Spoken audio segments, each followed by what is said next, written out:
was the essence of his answer. Everyone does it. No, Mr. President, they don't. Not in the America envisioned by Jefferson, Madison, and Hamilton.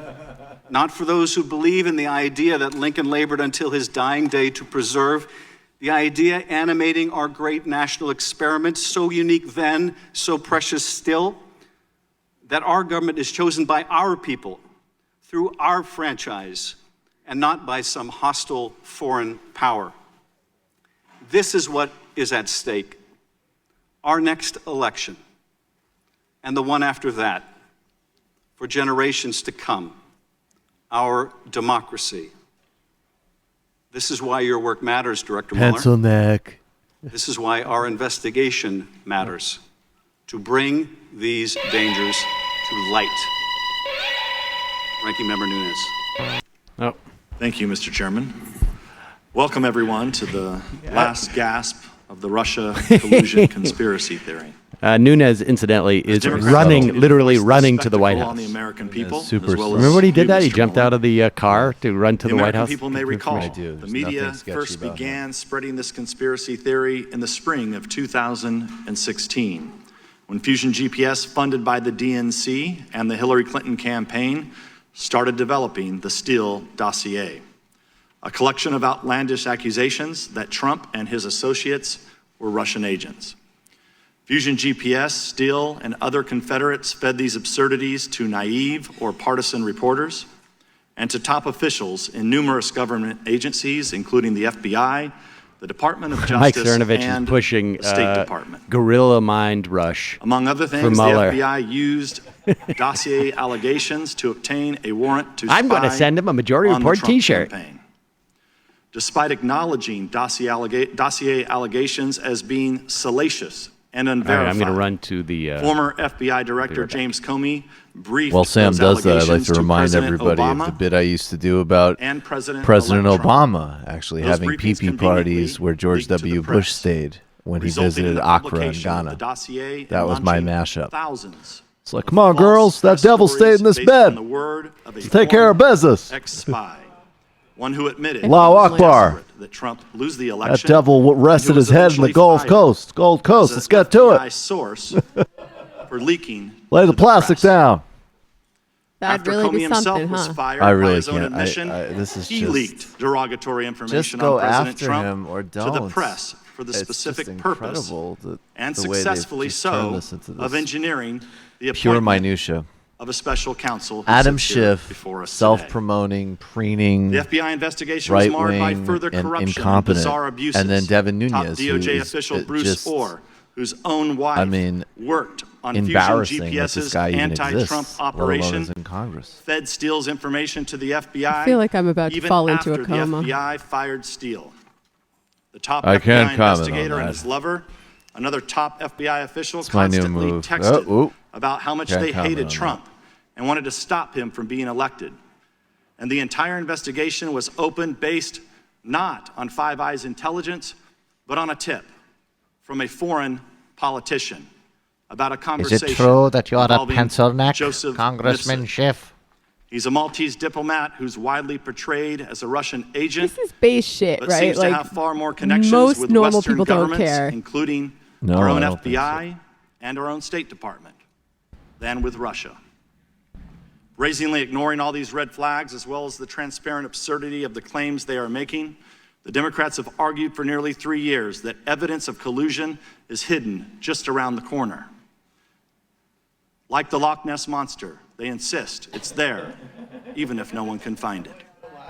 Consider this. In March 2017, Democrats on this committee said they had more than circumstantial evidence of collusion, but they couldn't reveal it yet. Mr. Mueller was soon appointed, and they said he would find the collusion.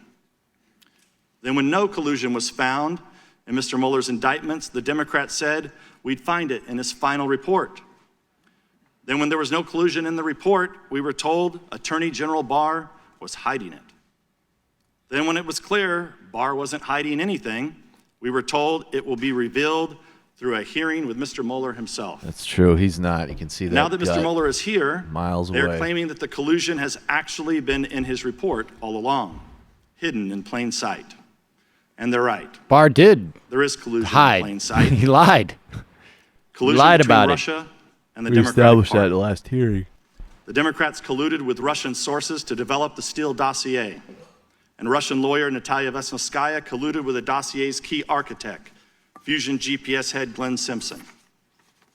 The Democrats have already admitted, both in interviews and through their usual anonymous statements to reporters, Simpson, that today's hearing is not about getting information at all. They said they want to, quote, bring the Mueller report to life and create a television moment through ploys like having Mr. Mueller recite passages from his own report.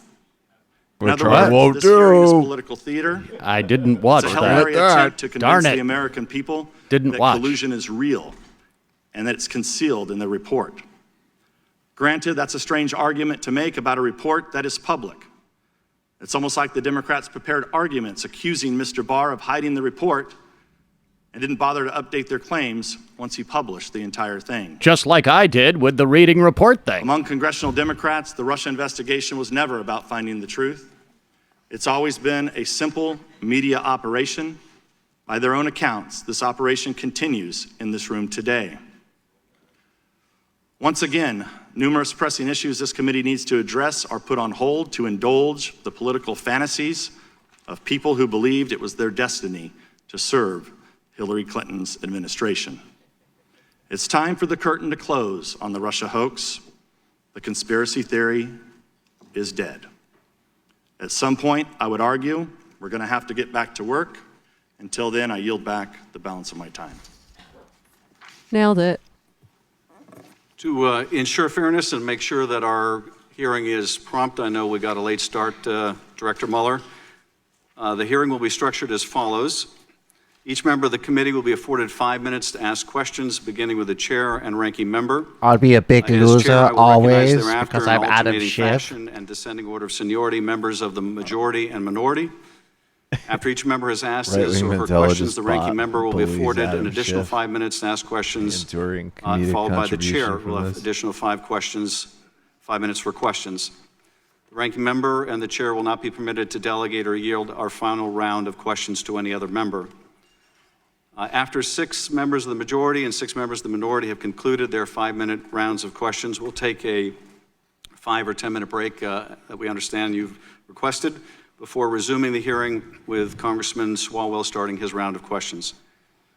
Special Counsel Mueller is accompanied today by Aaron Zebley, who served as Deputy Special Counsel from May 2017 until May 2019. I wonder why they had him, and why had day-to-day Mueller oversight of wanted. the Special Counsel's investigation.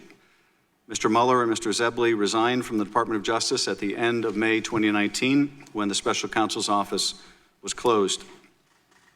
Both Mr. Mueller and Mr. Zebley will be available to answer questions today and will be sworn in consistent with the rules of the House and the committee.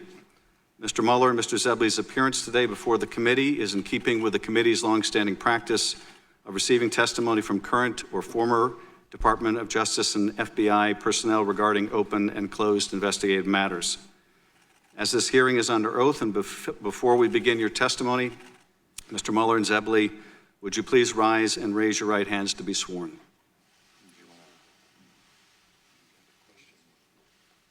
Let me swear them in. Do you swear or affirm that the testimony you are about to give at this hearing is the whole truth and nothing but the truth? Thank you. The record will reflect that the witnesses have been duly sworn. Ranking member. Thank you, Mr. Chair. I just want to clarify that this is highly unusual for Mr. Zebley to be sworn in. We're here to ask Director Mueller questions. He's here as counsel. Our side is not going to be directing any questions to Mr. Zebley, and we have concerns about his prior representation of the Hillary Clinton campaign aide. So I just want to voice that concern that we do have, and we will not be addressing any questions to Mr. Zebley today. I thank the ranking member. I realize, as you probably do, Mr. Zebley, that there is an angry man down the street who's not happy about your being here today. But it is up to this committee and not anyone else who will be allowed to be sworn in and testify. And I'm not you are angry. welcome as a private citizen. I'm not angry. To testify, and Disappointed. members may direct their Just, questions to whoever they choose. Who? With that, Zelby? Director Mueller, you are recognized for any opening remarks you'd like to make. Good afternoon, Chairman Schiff, Ranking Member Nunes, and members of the committee. I testified this morning before the House Judiciary Committee. I ask that the opening statement I made before that committee be incorporated into the record here. Without objection, Director. I understand that this committee has a unique jurisdiction and that you are interested in further understanding the counterintelligence implications of our investigation. So let me say a word about how we handled the potential impact of our investigation on counterintelligence matters. As we explained in our report, the special counsel regulations effectively gave me the role of United States Attorney. As a result, we structured our investigation around evidence for possible use in prosecution of federal crimes. We did not reach what you would call counterintelligence conclusions. We did, however, set up processes in the office to identify and pass counterintelligence information onto the FBI. Members of our office periodically brief the FBI about counterintelligence information. In addition, there were agents and analysts from the FBI who were not on our team, but whose job it was to identify counterintelligence information in our files and to disseminate that information to the FBI. For these reasons, questions about what the FBI has done with the counterintelligence information obtained from our investigation should be directed to the FBI. I also want to reiterate a few points that I made this morning. I am not making any judgments or offering opinions about the guilt or innocence in any pending case. It is unusual for a prosecutor to testify about a criminal investigation, and given my role as a prosecutor, there are reasons why my testimony will necessarily be limited. First, public testimony could affect several ongoing matters. In some of these matters, court rules or judicial orders limit the disclosure of information to protect the fairness of the proceedings. And consistent with longstanding Justice Department policy, it would be inappropriate for me to comment in any way that could affect an ongoing matter. Second, the Justice Department has asserted privileges concerning investigative information and decisions, ongoing matters within the Justice Department, and deliberations within our office. These are Justice Department privileges that I will respect. The Department has released a letter discussing the restrictions on my testimony. But I therefore will not be able to answer questions about certain areas that I know are of public interest. For example, I am unable to address questions about the opening of the FBI's Russia investigation, which occurred months before my appointment, or matters related to the so-called Steele dossier. These matters are the subject of ongoing review by the Department. Any questions on these topics should therefore be directed to the FBI or the Justice Department. Third, as I explained this morning, it is important for me to adhere to what we wrote in our report. The report contains our findings and analysis and the reasons for the decisions we made. We stated the results of our investigation with precision. I do not intend to summarize or describe the results of our work in a different way in the course of my testimony today. And as I stated in May, I also will not comment on the actions of the Attorney General or of Congress. I was appointed as a prosecutor, and I intend to adhere to that role and to the Department standards that govern. Finally, as I said this morning, over the course of my career, I have seen a number of challenges to our democracy. The Russian government's efforts to interfere in our election is among the most serious, and I am sure that the committee agrees. Now, before we go to questions, I want to add one correction to my testimony this morning. I want to go back to one thing that was said this morning by Mr. Liu, who said, and I quote, "You didn't charge the president because of the OLC opinion." He's changed. He's That 50. is not the correct way to say it. As we say in the report, and as I said at the opening, we did not reach a determination as to whether the president committed a crime. And with that, Mr. Chairman, I'm ready to answer. So questions. we had anticipated that he would probably Thank you, Dr. Mueller. I recognize correct myself himself for on 5 that. minutes. Dr. Mueller, your report describes a sweeping and systematic effort by Russia to influence our presidential election. Is that correct? That is correct. And during the course of this Russian interference in the election, the Russians made outreach to the Trump campaign, did they not? That occurred over the course of, that occurred. It's also clear from your report that during that Russian outreach to the Trump campaign, no one associated with the Trump campaign ever called the FBI to report it. Am I right? Don't know that for sure. In fact, the campaign welcomed the Russian help, did they not? I think we report in our indications that that occurred, yes. The president's son said when he was approached about dirt on Hillary Clinton that the Trump campaign would love it. That is generally what was said, yes. The president himself called on the Russians to hack Hillary's emails. There was a statement by the president in those general lines. And numerous times during the campaign, the president praised the releases of the Russian-hacked emails through WikiLeaks. That did occur. Your report found that the Trump campaign planned, quote, a press strategy, communications campaign, and messaging, unquote, based on that Russian assistance. I am not familiar with that. That language comes from Volume 1, page 54. Apart from the Russians wanting to help Trump win, several individuals associated with the Trump campaign were also trying to make money during the campaign and transition. Is that correct? That is true. Paul Manafort was trying to make money or achieve debt forgiveness from a Russian oligarch. Generally, that is accurate. Michael Flynn was trying to make money from Turkey. True. Donald Trump was trying to make millions from a real estate deal in Moscow. To the extent you're talking about the hotel in Moscow, Yes. yes. When your investigation looked into these matters, numerous Trump associates lied to your team, the grand jury, and to Congress. Number of persons that we interviewed in our investigation, it turns out, did lie. Mike Flynn lied. He was convicted of lying, yes. George Papadopoulos was convicted of lying. True. Paul Manafort was convicted of lying. True. Paul Manafort was, in fact, went so far as to encourage other people to lie. That is accurate. Manafort's deputy, Rick Gates, lied. That is accurate. Michael Cohen, the president's lawyer, was indicted for lying. True. He lied to stay on message with the president. Allegedly by him. And when Donald Trump called your investigation a witch hunt, that was also false, was it not? I'd like to think so, yes.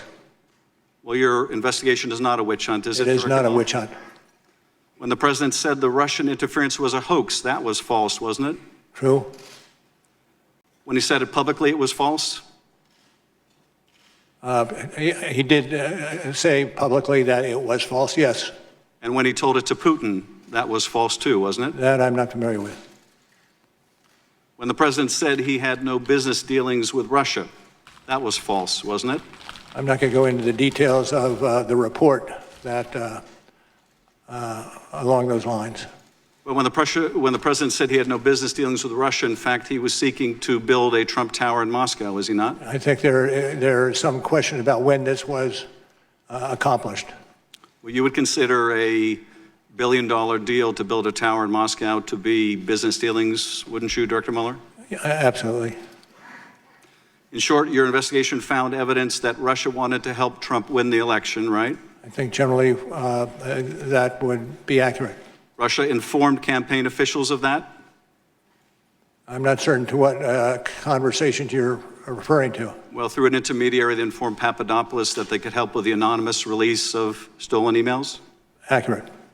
Russia committed federal crimes in order to help Donald Trump? When you're talking about the computer crimes in the charge in our case, absolutely. The Trump campaign officials built their strategy, their messaging strategy around those stolen documents? Generally, that's true. And then they lied to cover it up. Generally, that's true. Thank you, Mr. Nunes. Thank you. Welcome, Director. As a former FBI director, you'd agree that the FBI is the world's most capable law enforcement agency. I would say yes. The FBI claims the counterintelligence investigation of the Trump campaign began on July 31st, 2016. But in fact, it began before that. In June 2016, before the investigation officially opened, Trump campaign associates Carter Page and Stephen Mueller, a current Trump advisor, were invited to attend a symposium at Cambridge University in July 2016. Your office, however, did not investigate who was responsible for inviting these Trump associates to this symposium. Your investigators also failed to interview Stephen Schrage, an American citizen who helped organize the event and invited Carter Page to it. Is that correct?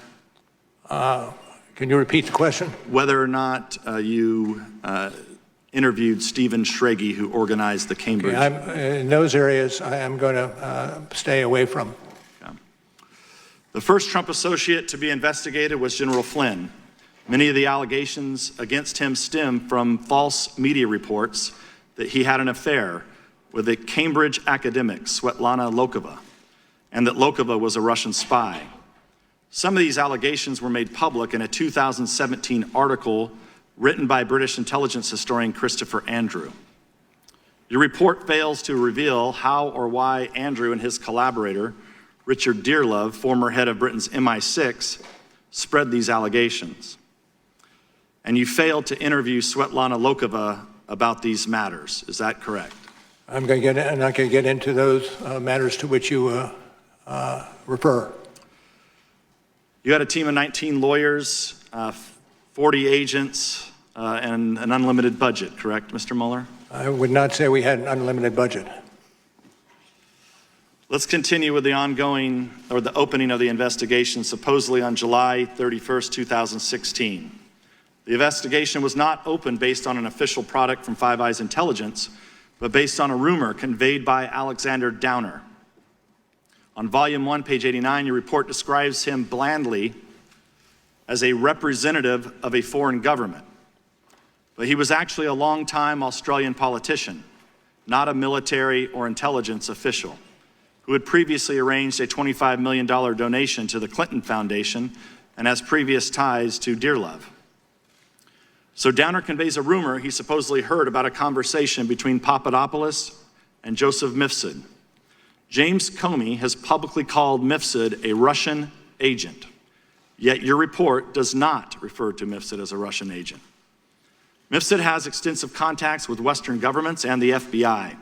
For example, there is a recent photo of him standing next to Boris Johnson, the new Prime Minister of Great Britain.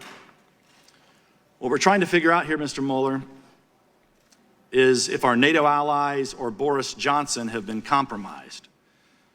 So we're trying to figure out, Comey says Mifsud is a Russian agent, you do not. So do you stand by what's in the report? I stand by that which is in the report and not so necessarily with that which is not in the report. I want to return to Mr. Downer. He denies that Papadopoulos mentioned anything to him about Hillary Clinton's emails. And in fact, Mifsud denies mentioning to them that to Papadopoulos. He denies that Papadopoulos mentioned anything to him about Hillary Clinton's emails. And in fact, Mifsud denies mentioning them to Papadopoulos in the first place. So how does the FBI know to continually ask Papadopoulos about Clinton's emails for the rest of 2016? Even more strangely, your sentencing memo on Papadopoulos blames him for hindering the FBI's ability to potentially detain or arrest Mifsud. But the truth is, Mifsud waltzed in and out of the United States in December 2016. The US media could find him, the Italian press found him, and he's a supposed Russian agent at the epicenter of the purported collusion conspiracy. He's the guy who knows about Hillary Clinton's emails and that the Russians have them. But the FBI failed to question him for a half a year after officially opening the investigation. And then according to volume 1, page 193 of your report, Once Mifsud finally was questioned, he made false statements to the FBI. But you declined to charge him. Is that correct? You did not indict Mr. Mifsud? I'm not going to speak to the series of happenings as you articulated them. But you did not indict Mr. Mifsud? Time of the gentleman has expired. Pardon? You did not indict Mr. Mifsud? True. Mr. Himes.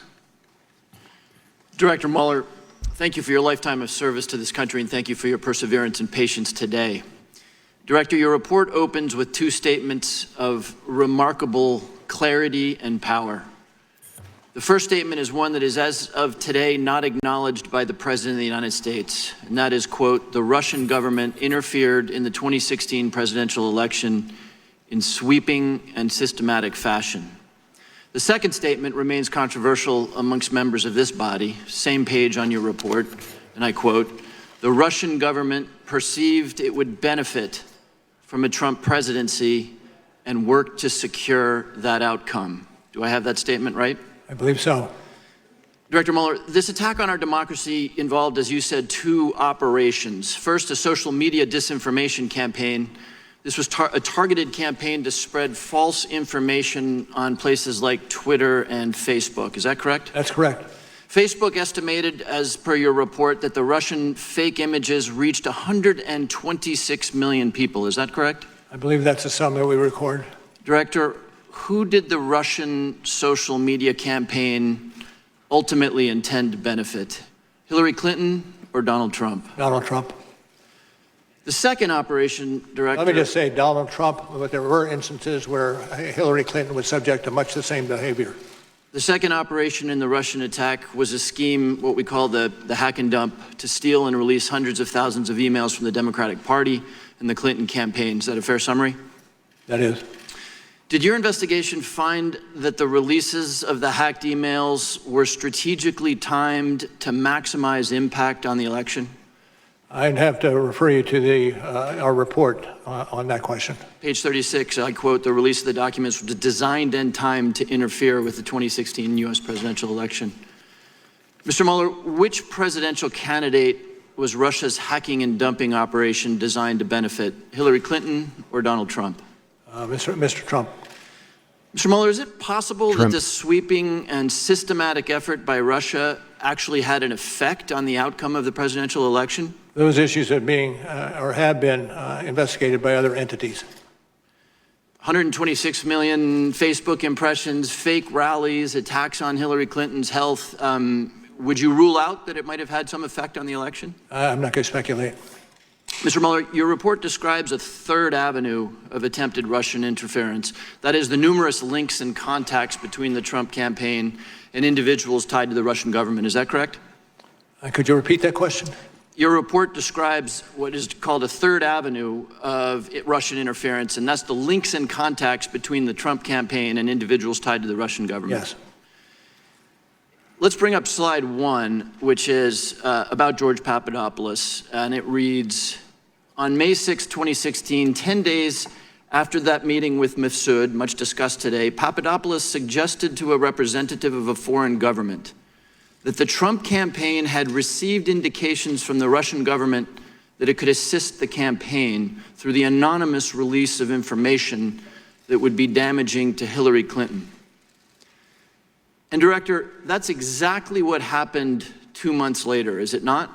Well, I can speak to the excerpt that you have on the screen as being accurate from the report, but not the second half of your question. Well, the second half, just to refer to page 6 of the report, is that on July 22nd, through WikiLeaks, thousands of these emails that were stolen by the Russian government appeared, correct? That's on page 6 of the report. This is the WikiLeaks posting of those emails. I can't find it quickly, but please continue. Okay. So just to be clear, before the public or the FBI ever knew, the Russians previewed for a Trump campaign official, George Papadopoulos, that they had stolen emails that they could release anonymously to help Donald Trump and hurt Hillary Clinton. Is that correct? I'm not going to speak to that. Director, Rather than report this contact with Joseph Massoud and the notion that there was dirt that the campaign could use, rather than report that to the FBI that I think most of my constituents would expect an individual to do, Papadopoulos in fact lied about his Russian contacts to you. Is that not correct? That's true. We have an election coming up in 2020, Director. If a campaign receives an offer of dirt from a foreign individual or a government, generally speaking, should that campaign report those contacts? Should be. It can be, depending on the circumstances of crime. I will yield back the balance of my time. Mr. Conaway. Thank you. Mr. Mueller, did anyone ask you to exclude anything from your report that you felt should have been in the report? I don't think so, but it's not a small report. But no one asked you specifically to exclude something that you believe should have been in there? Not that I can recall, no. I yield the balance of my time to Mr. Ratcliffe. Thank you. Thank the gentleman for yielding. Good afternoon, Director Mueller. In your May 29th press conference, and again in your opening remarks this morning, you made it pretty clear you wanted the special counsel report to speak for itself. You said at your press conference that that was the office's final position and we will not comment on any other conclusions or hypotheticals about the president. Now, you spent the last few hours of your life from Democrats trying to get you to answer all kinds of hypotheticals about the president, and I expect that it may continue for the next few hours of your life. I think you've stayed pretty much true to what your intent and desire was, but I guess regardless of that, the special counsel's office is closed and it has no continuing jurisdiction or authority. So what would be your authority or jurisdiction for adding new conclusions or determinations to the special counsel's written report? As to the latter, I don't know or expect changes in conclusions that we included in our report. So to that point, you addressed one of the issues that I needed to, which was from your testimony this morning, which some construed as a change to the written report. You talked about the exchange that you had with Congressman Liu. I wrote it down a little bit different. I want to ask you about it so that the record's perfectly clear. I recorded that he asked you, quote, the reason you did not indict Donald Trump is because of the OLC opinion stating you cannot indict a sitting president, to which you responded, that is correct. That response is inconsistent. I think you'll agree with your written report. I want to be clear that it is not your intent to change your written report. It is your intent to clarify the record to that effect. As I started this afternoon, and added either a footnote or an endnote, what I wanted to clarify is the fact that we did not make any determination with regard to culpability in any way. We did not start that process down the road. Terrific. Thank you for clarifying the record. A stated purpose of your appointment as special counsel was to ensure a full and thorough investigation of the Russian government efforts to interfere in the 2016 presidential election. As part of that full and thorough investigation, what determination did the special counsel office make about whether the Steele dossier was part of the Russian government efforts to interfere in the 2016 presidential election? Again, when it comes to Mr. Steele, I defer to the Department of Justice.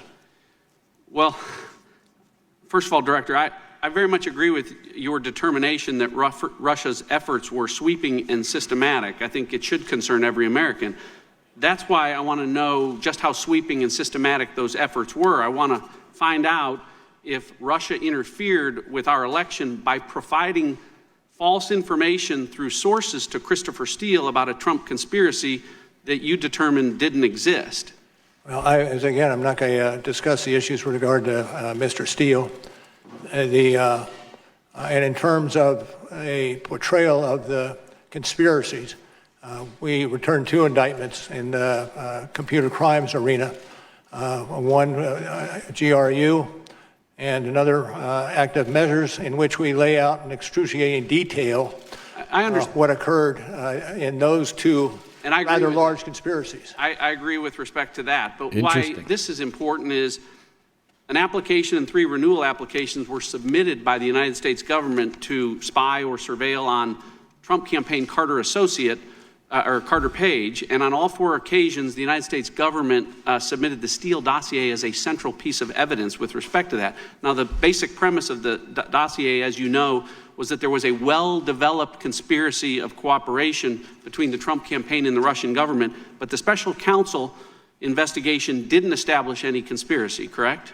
Well, what I can tell you is that the events that you are characterizing here now is part of another matter that is being handled by the Department of Justice. But you did not establish any conspiracy, much less a well-developed one. Again, I pass on answering that question. The special counsel did not charge Carter Page with anything, correct? Special counsel did not. All right. My time has expired. I yield back. Ms. Sewell. Director Mueller, I'd like to turn your attention to the June 9th, 2016 Trump Tower meeting.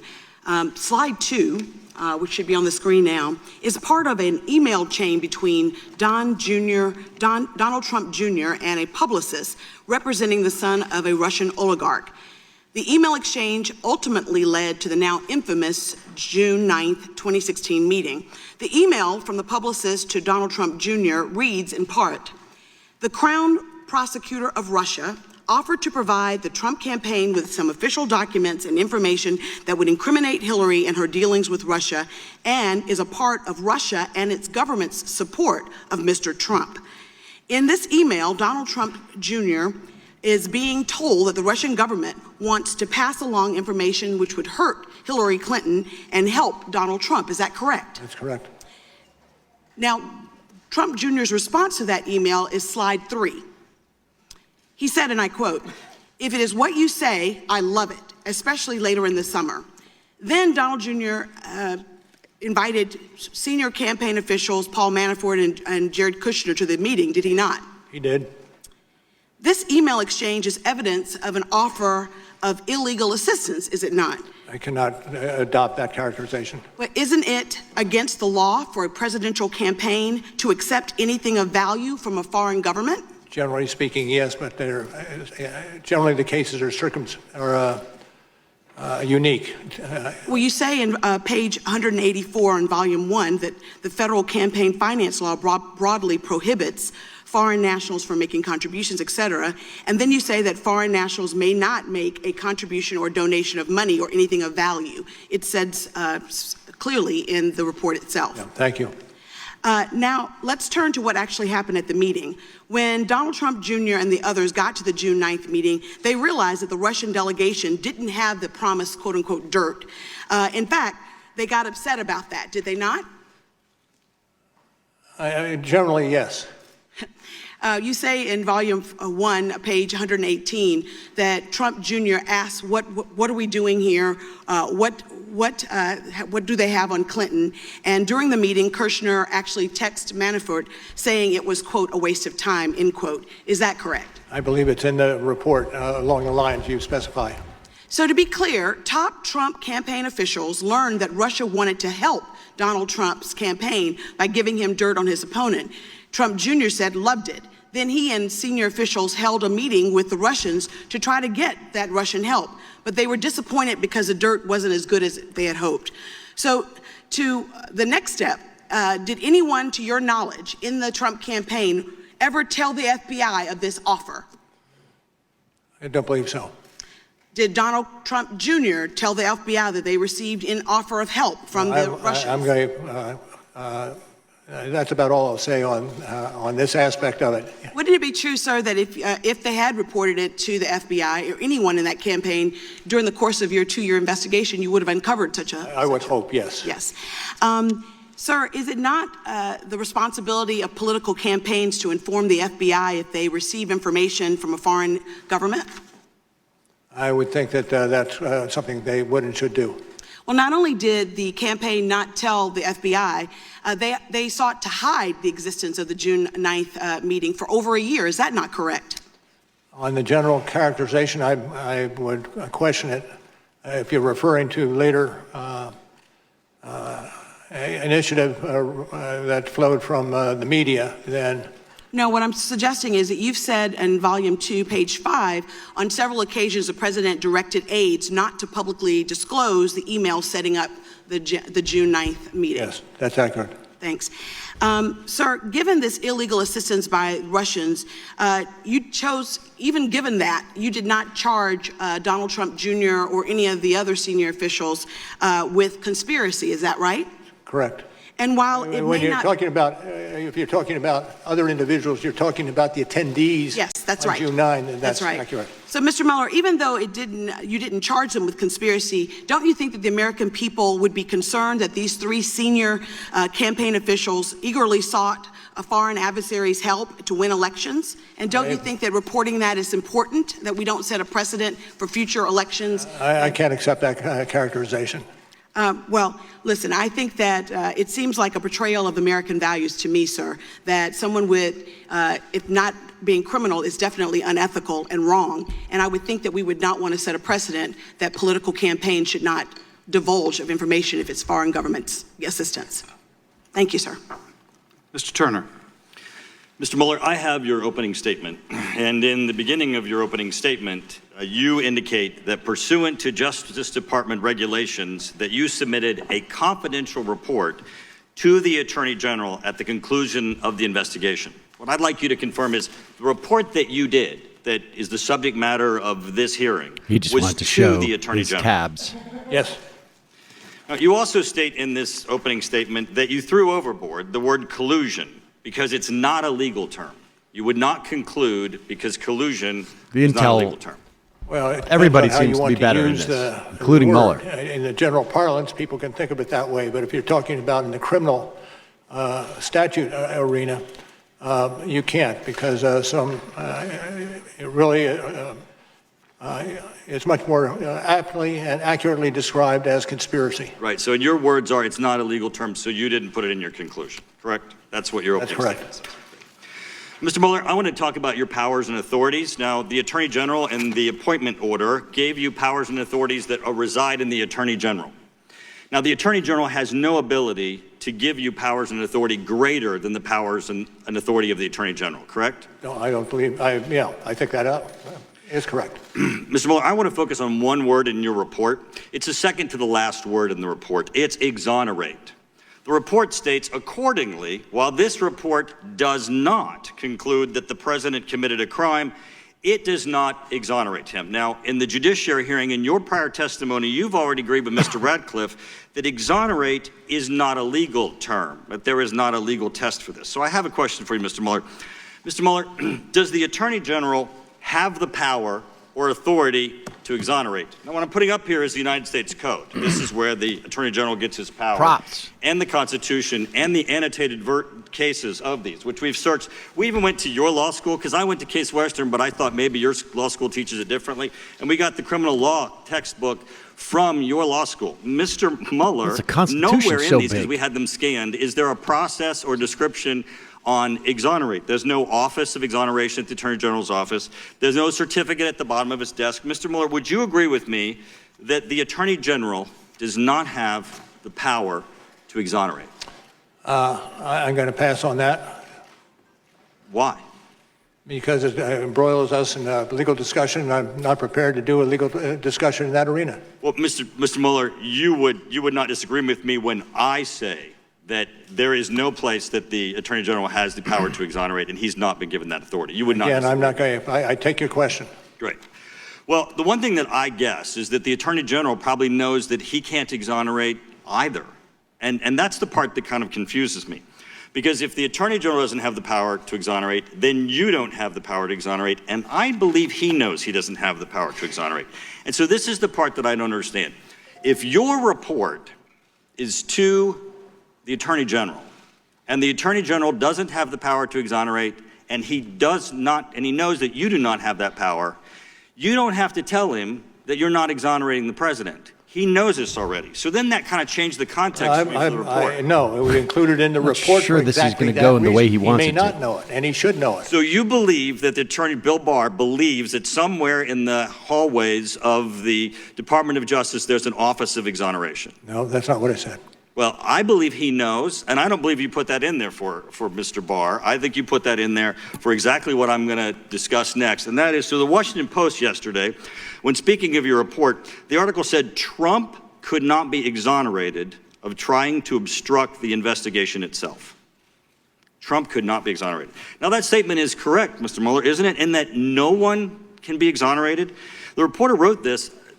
This reporter can't be exonerated. Mr. Mueller, you can't be exonerated. In fact, in our criminal justice system, there is no power or authority to exonerate. Now, this is my concern, Mr. Mueller. This is the headline on all of the news channels while you were testifying today. Mueller, Trump was not exonerated.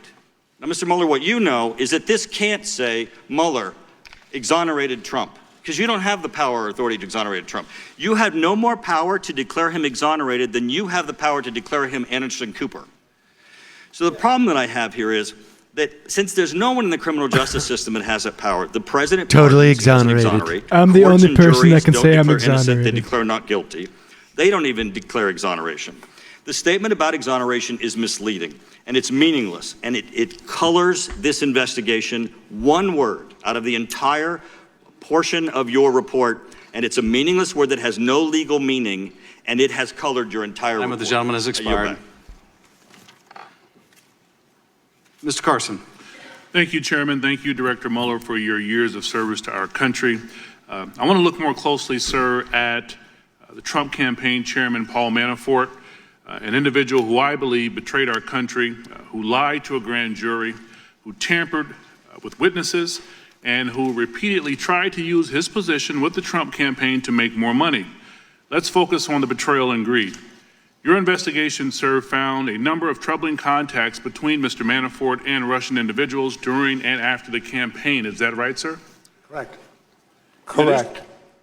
In addition to the June 9th meeting just discussed, Manafort also met several times with a man named Konstantin Kilimnik, who the FBI assessed to have ties with Russian intel agencies. Is that right, sir? Correct. In fact, Mr. Manafort didn't just meet with him, he shared private Trump campaign polling information with this man linked to Russian intelligence. Is that right, sir? That is correct. And in turn, the information was shared with a Russian oligarch tied to Vladimir Putin. Is that right, sir? Allegedly. Director Mueller, meeting with him wasn't enough. Sharing internal polling information wasn't enough. Mr. Manafort went so far as to offer this Russian oligarch tied to Putin a private briefing on the campaign. Is that right, sir? Yes, sir. And finally, Mr. Manafort also discussed internal campaign strategy on 4 battleground states, Michigan, Wisconsin, Pennsylvania, and Minnesota, with the Russian intelligence-linked individual. Did he not, sir? That's reflected in the report, as were the items you listed previously. Director Mueller, based on your decades of years of experience at the FBI, would you agree, sir, that it creates a national security risk when a presidential campaign chairman shares private polling information on the American people, private political strategy related to winning the votes of the American people, and private information about American battleground states with a foreign adversary? Is that the question, sir? Yes, sir. I'm not going to speculate along those lines. To the extent that it's within the lines of the report, then I'd support it. Anything beyond that is not part of that which I would support. Well, I think it does, sir. I think it shows an infuriating lack of patriotism from the very people seeking the highest office in the land. Director Mueller, Manafort didn't share this information in exchange for nothing, did he, sir? I can't answer that question without knowing more about the question. Well, it's clear that he hoped to be paid back money he was owed by Russian or Ukrainian oligarchs in return for the passage of private campaign information, correct? That is true. Director Mueller, as my colleague Mr. Heck will discuss later, greed corrupts. Would you agree, sir, that the sharing of private campaign information in exchange for money represents a particular kind of corruption, one that presents a national security risk to our country, sir? I'm not going to opine on that. I don't have the expertise in that arena to really opine. Would you agree, sir, that Manafort's contacts with Russians close to Vladimir Putin and his efforts to exchange private information on Americans for money left him vulnerable to blackmail by the Russians? I think generally so, that would be the case. Would you agree, sir, that these acts demonstrated a betrayal of the democratic values of our country rests on? I can't agree with that. Director Mueller. Not that it's not true, but I cannot agree with it. Yes, sir. Director Mueller, well, I can tell you that in my years of experience as a law enforcement officer and as a member of Congress, fortunate to serve on the Intel Committee, I know enough to say yes. Trading political secrets for money with a foreign adversary can corrupt, and it can leave you open to blackmail, and it certainly represents a betrayal of the values underpinning our democracy. I want to thank you for your service again, Director Mueller. We appreciate you for coming today. I yield back, Chairman. Dr. Wenstrup. Thank you, Mr. Chairman. Thank you, Mr. Mueller, for being here today. Mr. Mueller, is it accurate to say your investigation found no evidence that members of the Trump campaign were involved in the theft or publication of Clinton campaign-related emails?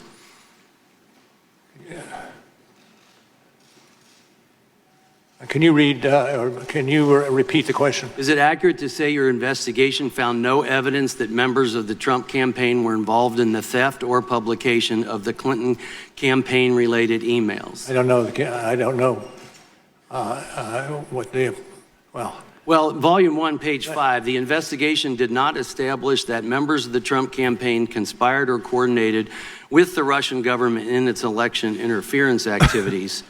So it would therefore be inaccurate, based on this, to describe that finding as open to doubt, that finding being that a Trump campaign was involved with theft or publication of the Clinton campaign emails.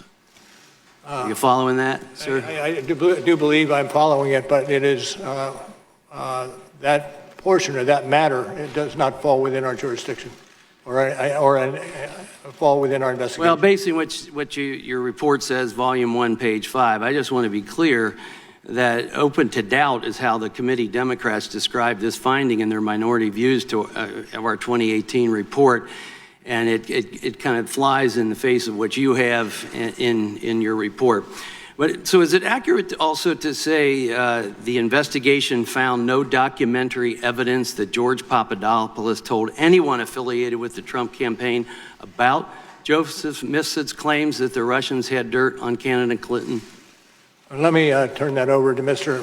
Zebley. I'd like to ask you, sir, this is your report, and that's what I'm basing this on. And then could you repeat the question for me again? Yeah, is it accurate to say the investigation found no documentary evidence that George Papadopoulos told anyone affiliated with the Trump campaign about Joseph Mifsid's claims that the Russians had dirt on candidate Clinton? I believe it appearing in the report that it's accurate.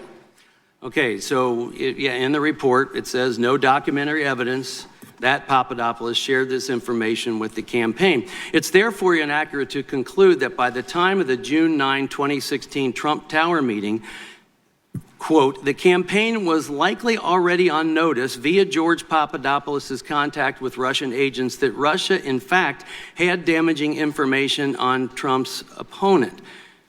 Would you say that that is inaccurate to say that it's likely already on? I could direct you to the report.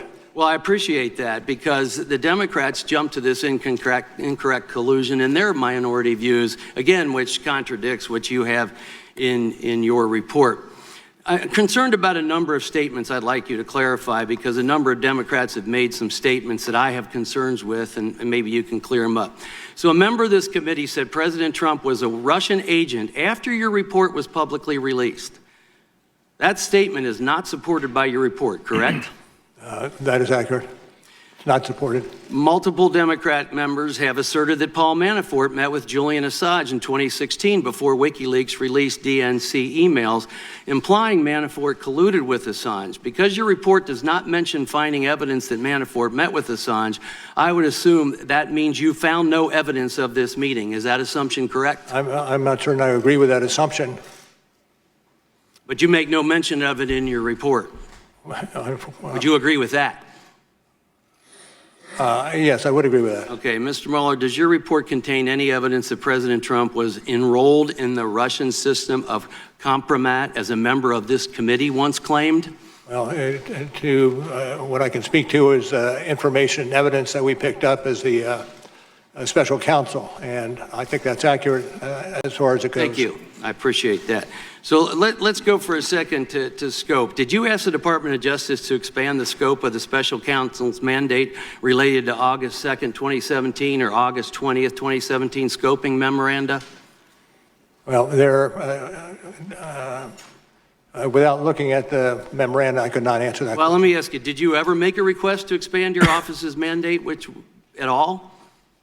Generally, yes. And was that ever denied? I'm not going to speak to that. You're not going It to goes speak to to that? internal deliberations. Well, I'm just trying to understand process. Does expanding the scope come from the acting attorney general or Rosenstein, or does it come from you, or can it come from either? I'm not going to discuss any other alternatives. Thank you, Mr. Mueller. Ms. Spear.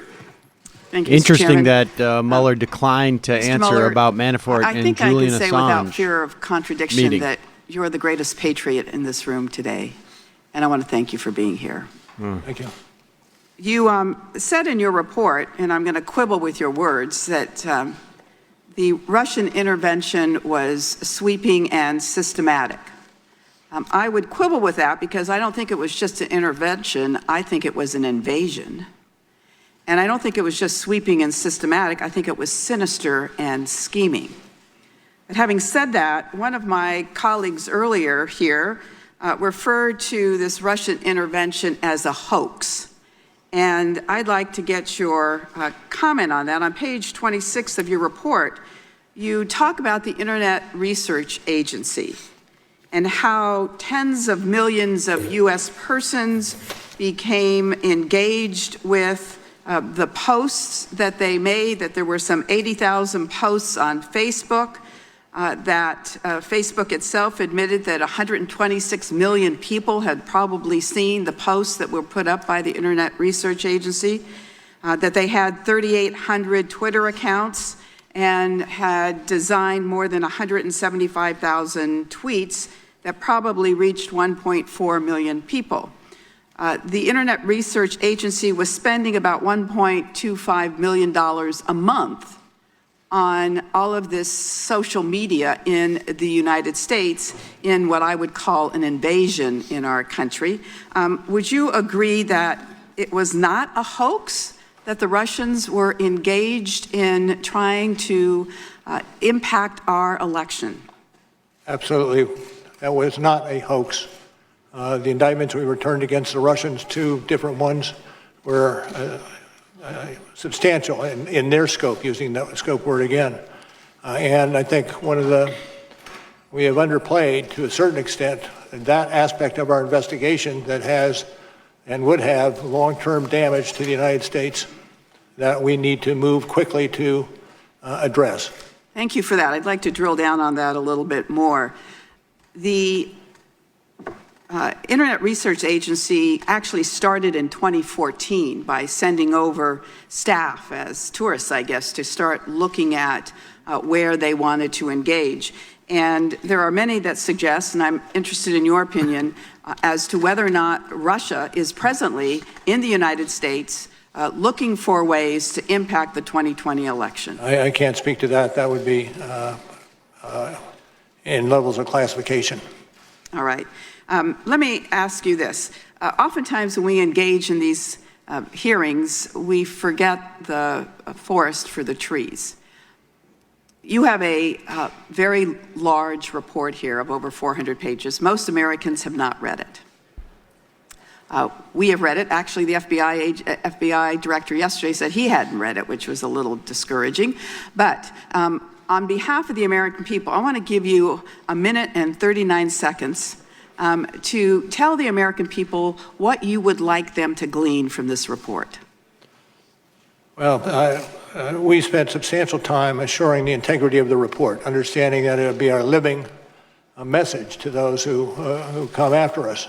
But it also is a signal, a flag to those of us who have some responsibility in this area to exercise those responsibilities swiftly and don't let this problem continue to linger as it has over so many years. All right. You didn't take the whole amount of time, so I'm going to yield the rest of my time to the chairman. I thank the gentleman for yielding. Dr. Mueller, I wanted to ask you about conspiracy. Generally, a conspiracy requires an offer of something illegal, the acceptance of that offer, and an overt act in furtherance of it. Is that correct? Correct. And Don Jr. was made aware that the Russians were offering dirt on his opponent, correct? I don't know that for sure, but one would assume, given presence at the meeting. And when you say that you would love to get that help, that would constitute an acceptance of the offer? It's a wide open request. And it would certainly be evidence of an acceptance if you say, when somebody offers you something illegal and you say, I would love it, that would be considered evidence of an acceptance. I can stay away from any addressing one particular or two particular situations. Well, this particular situation, well, I'll have to continue in a bit. Now yield to Mr. Stewart.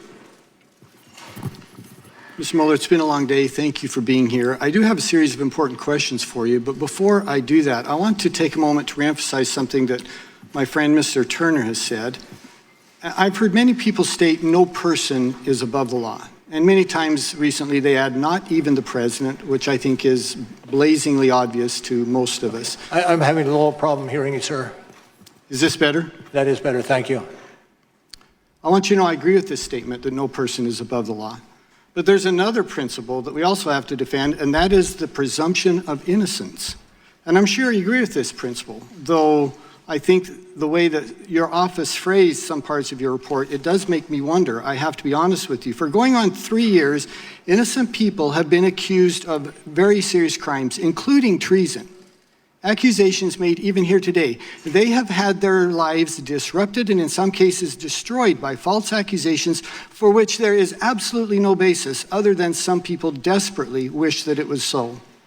But your report is very clear. No evidence of conspiracy, no evidence of coordination. And I believe we owe it to these people who have been falsely accused, including the president and his family, to make that very clear. Mr. Mueller, the credibility of your report is based on the integrity of how it is handled.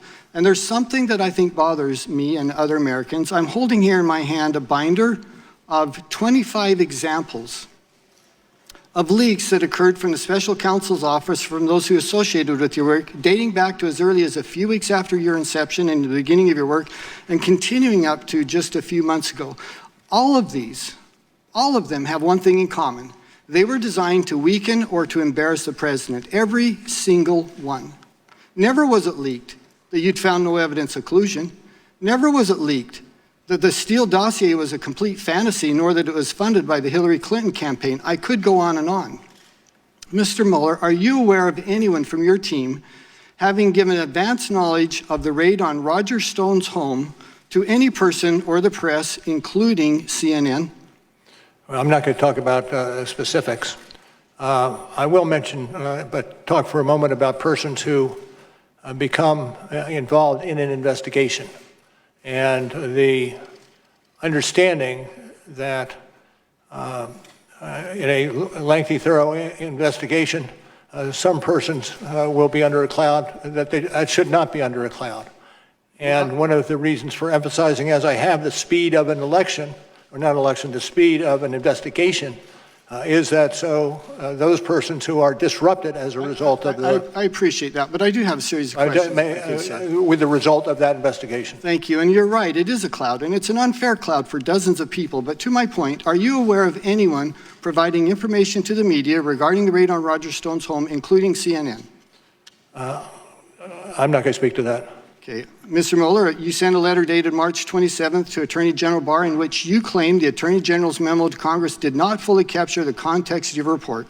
You stated earlier today that response was not authorized. Did you make any effort to determine who leaked this confidential letter? No, and I'm not certain. This is the letter of March 27th? Yes, sir. Okay, I'm not certain when it was publicized. I do know it was publicized, but I do not believe we would be responsible for the leaks. Well, I do believe that we have done a good job in assuring that no leaks occur. We have 25 examples here of where you did not do a good job. Not you, sir. I'm not accusing you at all. But where your office did not do a good job in protecting this information. One more example. Do you know anyone who anonymously made claims to the press that Attorney General Barr's March 24th letter to Congress had been misrepresented or misrepresented the basis of your report? And what was the question? Do you know who anonymously made claims to the press that Attorney General Barr's March 24th letter to Congress had misrepresented the findings of your report? No. Sir, given these examples as well as others, you must have realized that leaks were coming from someone associated with the special counsel's office. What I'd like to ask is, I do not believe that. Well, sir, this was your work. You're the only one, your office is the only one who had information regarding this. It had to come from your office. Putting that aside, which leads me to my final question, did you do anything about it? From the outset, we've undertaken to make certain that we minimize the possibility of leaks. And I think we were successful over the 2 years that we were in operation. Well, I wish you'd been more successful, sir. I think it was disruptive to the American people. My time has expired. I yield back. Mr. Quigley.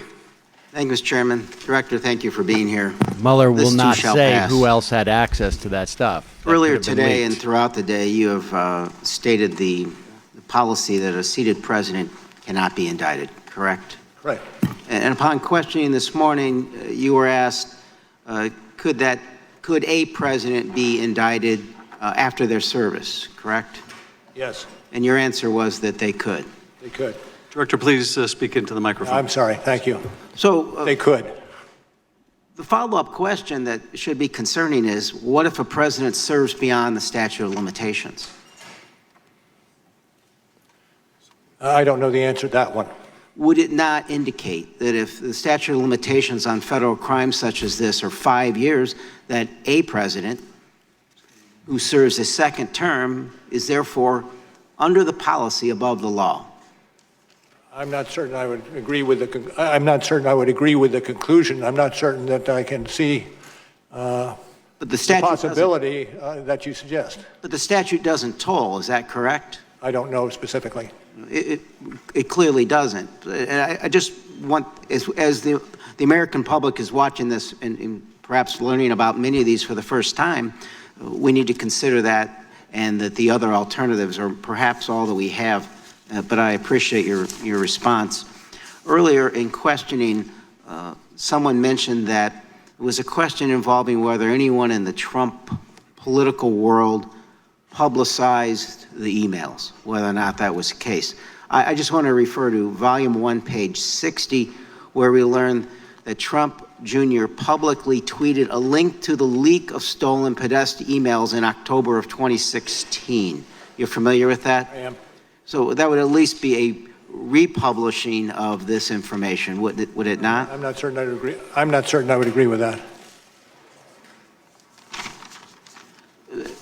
Retweets are not publishing. Director Pompeo assessed WikiLeaks in one point as a hostile intelligence service. Given your law enforcement experience and your knowledge of what WikiLeaks did here and what they do generally, would you assess that to be accurate or something similar? How would you assess what WikiLeaks does? Absolutely. And they are currently under indictment. It's Julian Assange. Would it be fair to describe them as, you would agree with Mr. Director Pompeo, that's what he was when he made that remark, that it's a hostile intelligence service, correct? Yes. If we could put up slide 6. This just came out, WikiLeaks. I love WikiLeaks. Donald Trump, October 10th, 2016. This WikiLeaks stuff is unbelievable. It tells you the inner heart. You got to read it. Donald Trump, October 12th, 2016. This WikiLeaks is like a treasure trove. Donald Trump, October 31st, 2016. WikiLeaks. Boy, I love reading those WikiLeaks. Donald Trump, November 4th, 2016. He knows how to plug. Do any of those quotes disturb you, Mr. Director? I'm not certain I would say.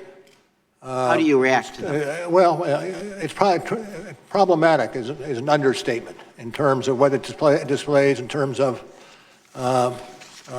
giving some, I don't know, hope or some boost to what is and should be illegal activity. Volume 1, page 59. Donald Trump Jr. had direct electronic communications with WikiLeaks during the campaign period. On October 3rd, 2016, WikiLeaks sent another direct message to Trump Jr. asking you guys to help disseminate a link alleging candidate Clinton had advocated a drone to attack Julian Assange. Trump Jr. responded that, quote, he had already done so. Same question. This behavior, at the very least, disturbing your reaction? Disturbing and also subject to investigation. Could it be described as aid and comfort to a hostile intelligence service, sir? I wouldn't categorize it with any specificity. I yield the balance to the chairman, please. Not sure I can make good use of 27 seconds, but Director, I think you made it clear that you think it unethical, to put it politely, to tout a foreign service like WikiLeaks publishing stolen political documents in a presidential campaign? Certainly calls for investigation. Thank you, Director. We're going to go now to Mr. Crawford, and then after Mr. Crawford's 5 minutes, we'll take a 5 or 10 minute break. Thank you, Mr. Chairman. Thank you, Mr. Mueller, for being here. Days after your appointment, Peter Strzok texted about his concern that there's, quote, no big there in the Trump campaign investigation. Did Strzok or anyone else who worked on the FBI's investigation tell you that around 10 months into the investigation, the FBI still had no case for collusion? Who? Can you repeat that? Peter Strzok. Could you, I'm sorry, can you move the microphone up a little closer? Sure. There's There's a quote attributed to Peter Strzok. He texted about his concern that there is, quote, no big there in the Trump campaign investigation. Did he or anyone else who worked on the FBI's investigation tell you that around 10 months into the investigation, the FBI still had no case for collusion? No. Is the Inspector General report correct that the text messages from Peter Strzok and Lisa Page's phones from your office were not retained after they left the special counsel's office? Well, I don't, it depends on what you're talking about. The investigation into those Peter Strzok went on for a period of time, and I'm not certain what it encompasses. It may well have encompassed what you're adverting to. Okay, let me move on just real quickly. Did you ask the department to authorize your office to investigate the origin of the Trump-Russia investigation? I'm not going to get into that. It goes to internal deliberations. So the circumstances surrounding the origin of the investigation have yet to be fully vetted then. I'm certainly glad that Attorney General Barr and U.S. Attorney Durham are looking into this matter. With that, I'd like to yield the balance of my time to the ranking member, Nunes. Thank the gentleman for yielding. Mr. Mueller, I want to make sure you're aware of who Fusion GPS is. Fusion GPS is a political operations firm that was working directly for the Hillary Clinton campaign and the Democrat National Committee. They produced the dossier. So they paid Steele, who then went out and got the dossier. And I know you don't want to answer any dossier questions, so I'm not going there. But your report mentions Natalia Vesnitskaya 65 times. She meets in the Trump Tower. It's this infamous Trump Tower meeting. It's in your report. You've heard many of the Democrats refer to it today.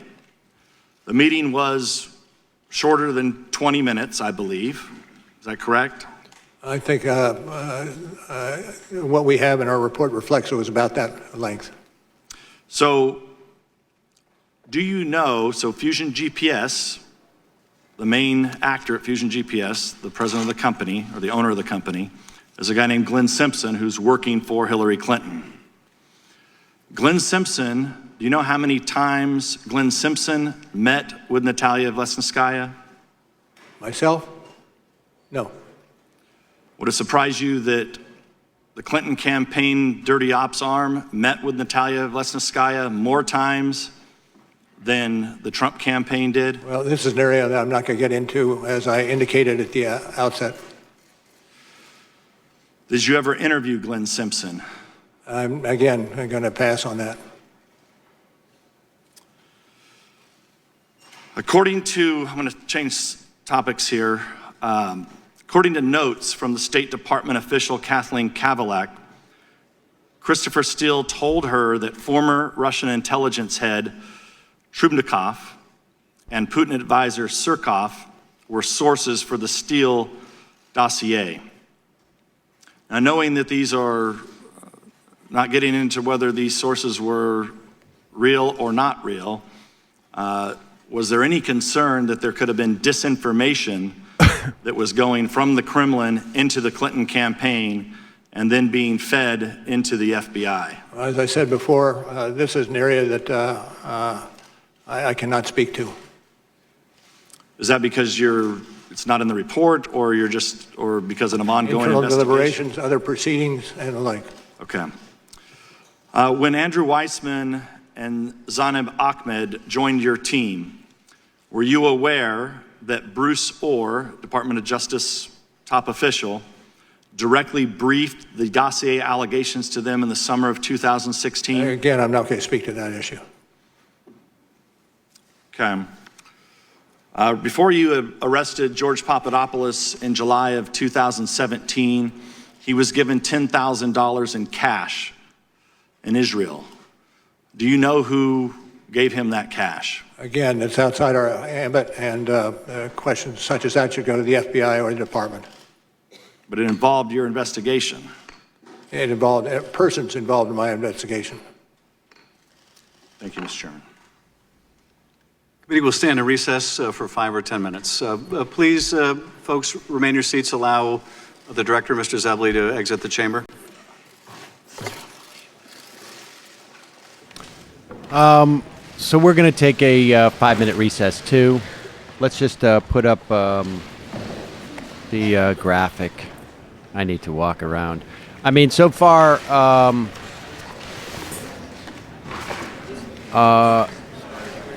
we've seen gaps in terms of what they know, and this is a function probably of the obstruction on some level. Some people are saying this is probably the first hearing that should have gone first, so that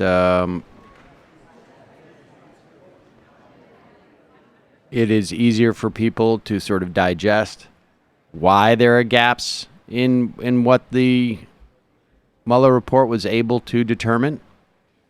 And that would have been a function of the obstruction. All right, let's take a quick break. And we'll be back in a moment. Can we just put up a logo that says we'll be back in a moment?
Live coverage of the House Intelligence Committee hearing with Robert Mueller, the second hearing of the day.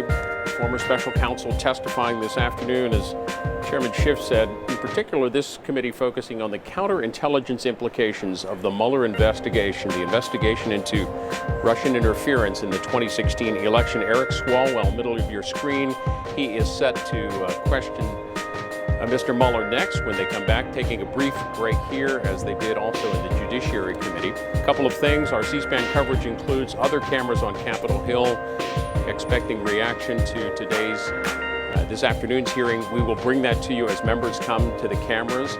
And also want to let you know that both of today's hearings, the 4.5 hour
you see people's feedback loops interrupted.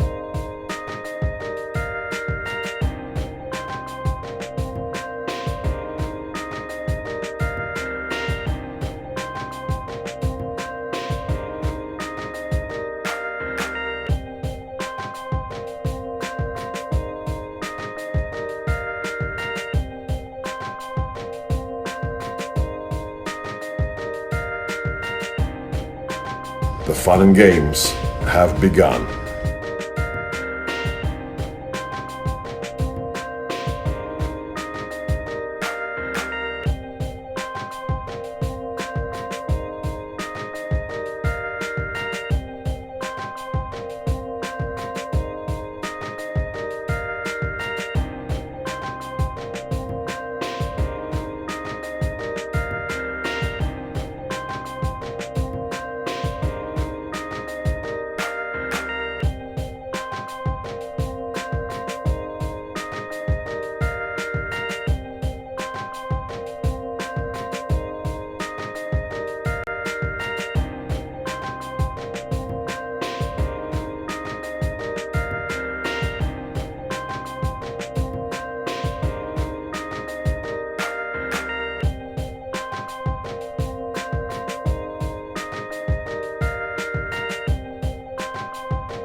So we are back, ladies and gentlemen. You hear all the photos being taken of Mueller. Sits down for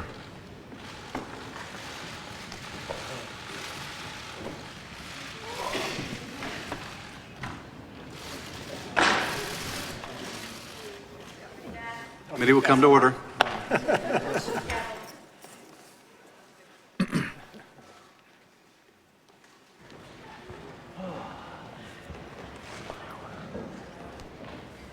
Thank you, sir.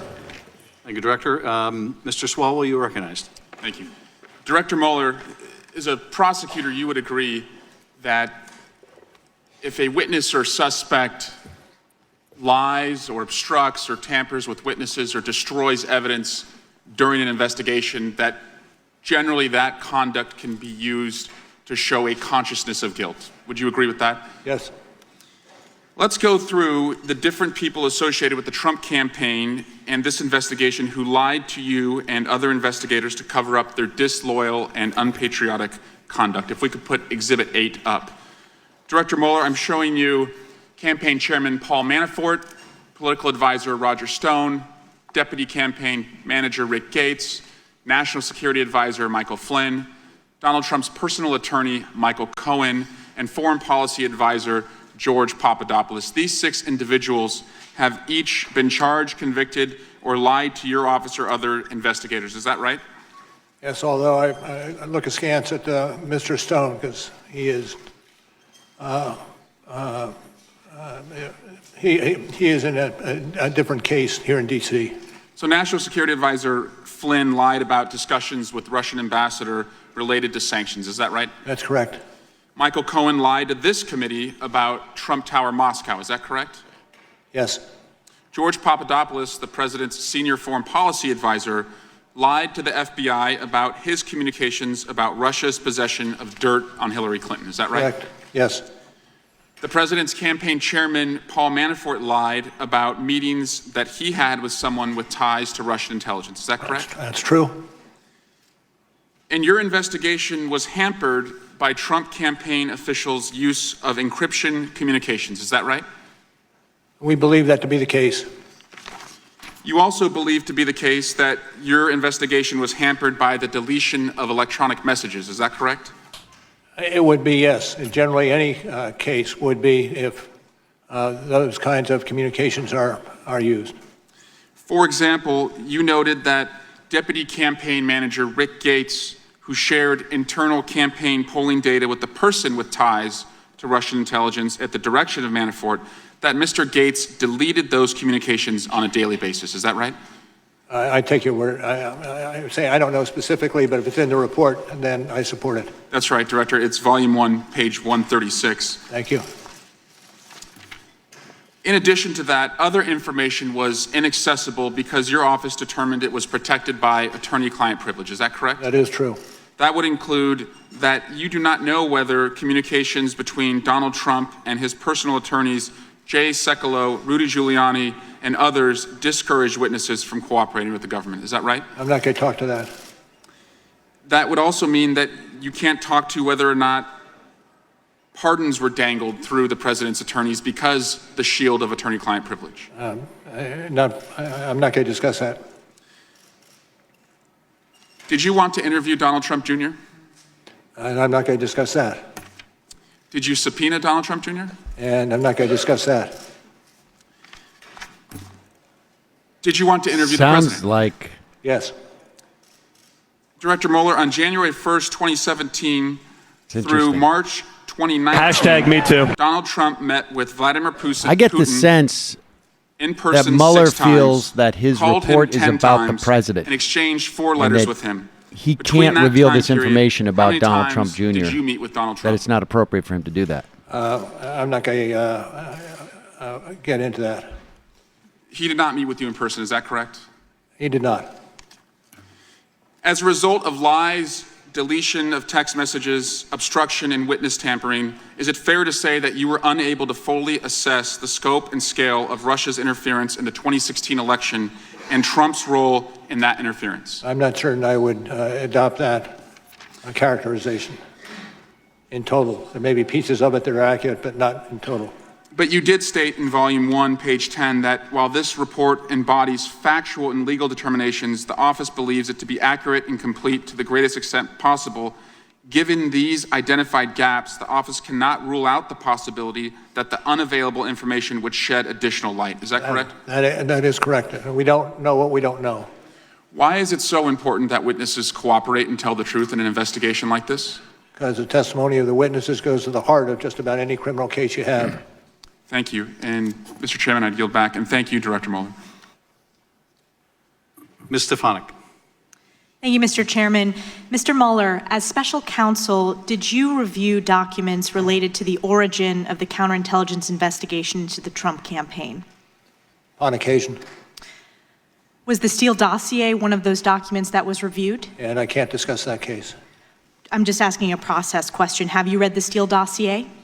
And again, I'm not going to respond to that. You were tasked as special counsel to investigate whether there was collusion between Russia and the Trump campaign associates to interfere with the 2016 election. And the FBI, we know, has relevant documents and information related to the opening of the CI investigation. Were you and your team permitted to access all of those documents? And again, I can't get into that investigative, what we collected and what we're doing with investigation materials. Let me ask it this way. Was there any limitation in your access to documents related to the counterintelligence That's such a broad question. I have real trouble answering it. Did the special counsel's office undertake any efforts to investigate and verify or disprove allegations contained in the Steele dossier? Again, I can't respond. The reason I'm asking for the American public that is watching, it's apparent that the Steele dossier formed part of the basis to justify the FBI's counterintelligence investigation into Russian interference in the 2016 election. As we know, it was used to obtain a FISA warrant on Carter Page. This is why I'm asking these questions. Did your office undertake any efforts to identify Steele's sources or subsources? Again, the same answer. Were these tasks referred to any other agencies? Again, I can't speak to it. Did your office consider whether the Russian government used Steele's sources to provide Steele with disinformation? Again, I can't speak to that. I understand I'm asking these questions just for the record, so thanks for your patience. Shifting gears here, did any member of the special counsel's office staff travel overseas as part of the investigation? Yes, but I can't go further than that. I'm going to ask, to which countries? And I can't answer that. Did they meet with foreign government officials? Again, it's out of our bailiwick. Did they meet with foreign private citizens? Again, same response. Did they seek information about a U.S. citizen or any U.S. citizens? Again, a territory that I cannot go to. Thank you for answering on the record. These are important questions for the American public, and we're hopeful that the IG is able to answer these questions. I will yield the balance of my time to the ranking member. Thank the gentlelady for yielding. Mr. Mueller, I want to go back to, we started off with Joseph Mifsud, who's at the center of this investigation. He appears in your report a dozen times or more. He really is the epicenter. He's at the origin of this. He's the man who supposedly knows about Clinton's emails. You've seen on the screen, the Democrats have continually put up all the prosecutions that you made against Trump campaign officials and others. But I'm struggling to understand why you didn't indict Joseph Mifsud, who seems to be the man in the middle of all of this. Well, I think you understand that you cannot get into either classified or law enforcement information without a rationale for doing it. And I have said all I'm going to be able to say with regard to Mr. Mifsud.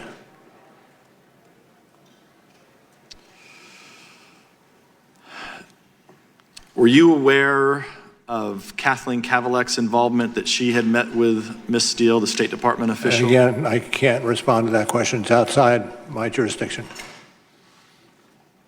Okay. The Carter Page FISA warrant was re-upped 3 times. The last time it was re-upped was under your watch. So were you in the approval process of that last time that the Carter Page warrant was? Well, I can't speak specifically about that warrant, but if you ask, was I in the approval chain, the answer is no. Okay, that's very helpful. Thank you, Mr. Chairman. Yield back. Mr. Castro. Thank you, Chairman. Thank you, Special Counsel Mueller, for your testimony and for your service to our country. Donald Trump over the years has surrounded himself with some very shady people that lied for him, people that covered up for him, people that helped him enrich himself. I want to talk specifically about one of those instances that's in your report. Specifically, let's turn to the Trump Tower Moscow project, which you described in your report as, quote, as a, quote, highly lucrative deal for the Trump organization. Is that right? I would have to look at the quote from the Sure. report if you have it. Sure, it's on volume 2, page 135. It's described as highly lucrative.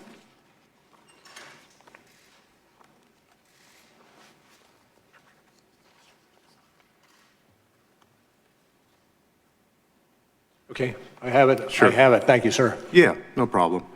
Your office prosecuted Michael Cohen, and Michael Cohen was Donald Trump's lawyer, for lying to this committee about several aspects of the Trump organization's pursuit of the Trump Tower Moscow deal. Is that right? That's correct. According to your report, Cohen lied to, quote, minimize links between the project and Trump, unquote, and to, quote, stick to the party line, unquote, in order not to contradict Trump's public message that no connection existed between Trump and Russia. Is that right? That's yes, that's correct. Now, when you're talking about the party line here, the party line in this case... If I can interject, the one thing I should have said at the outset, it was in the report, and consequently, I do believe it to be true. Thank you. The party line in this case was that the deal ended in January 2016. In other words, they were saying that the deal ended in January 2016 before the Republican primaries.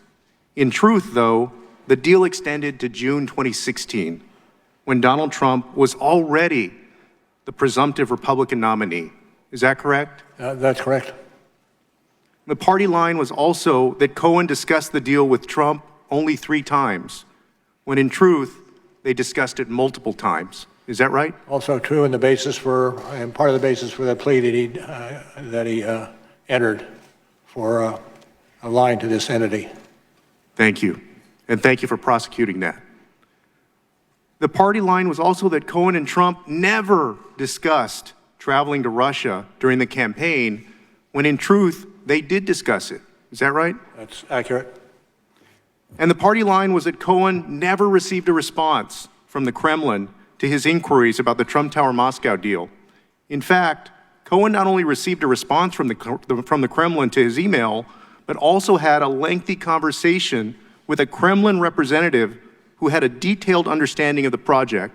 Is that right? If it's in the report, that is accurate. Recitation of that piece of the report. So you have the candidate Trump at the time saying he had no business dealings with Russia, his lawyer who was lying about it, and then the Kremlin who during that time was talking to President Trump's lawyer about the deal. Is that right? I can't adopt your characterization. Not only was Cohen lying on Trump's behalf, but so was the Kremlin. On August 30th, 2017, 2 days after Cohen submitted his false statement to this committee, claiming that he never received a response to his email to the Kremlin, Vladimir Putin's press secretary told reporters that the Kremlin left the email unanswered. That statement by Putin's press secretary was false, wasn't it? I can't speak to that. Although it was widely reported in the press. Again, I can't speak to that, particularly if it was dependent upon media sources. But it was consistent with the lie that Cohen had made to the committee. Is that right? I'm not certain I could go that far. So Cohen President Trump, and the Kremlin were all telling the same lie? I defer to you on that. I can't get into the details. Special Counsel Mueller, I want to ask you something that's very important to the nation. Did your investigation evaluate whether President Trump could be vulnerable to blackmail by the Russians because the Kremlin knew that Trump and his associates lied about connections to Russia related to the Trump Tower deal? I can't speak to that. I yield back, Chairman. Mr. Hurd. Thank you, Mr. Chairman. Director Mueller, you've been asked many times this afternoon about collusion, obstruction of justice, and impeachment and the Steele dossier, and I don't think your answers are going to change if I ask you about those questions. So I'm going to ask about a couple of press stories, because a lot of what the American people have received about this have been on press stories, and some of that has been wrong, and some of those press stories have been accurate. On April 13th, 2018, McClatchy reported that you had evidence Michael Cohen made a secret trip to Prague during the 2016 presidential election. I think he told one of the committees here in Congress that was incorrect. Is that story true? I can't, I can't go into it. Got you. On October 31st, 2016, Slate published a report suggesting that a server at Trump Tower was secretly communicating with Russia's Alpha Bank, and I quote, akin to what criminal syndicates do. Do you know if that story is true? Do not. Do not. You do not? Know whether it's true. So did you not investigate these allegations which are suggestive of potential Trump-Russia? Because I believe it's not true doesn't mean it would not be investigated. It may well have been investigated, although my belief at this point is not true. Good copy. Thank you. As a former CIA officer, I want to focus on something I think both sides of the political aisle can agree on. That is, how do we prevent Russian intelligence and other adversaries from doing this again? And after overseeing counterintelligence operations for 12 years as FBI director, and then investigating what the Russians have done in the 2016 election, you've seen tactics, techniques, and results of Russian intelligence operations. Our committee made a recommendation that the FBI should improve its victim notification process when a person, entity, or campaign has fallen victim to active measures of attack. Would you agree with this?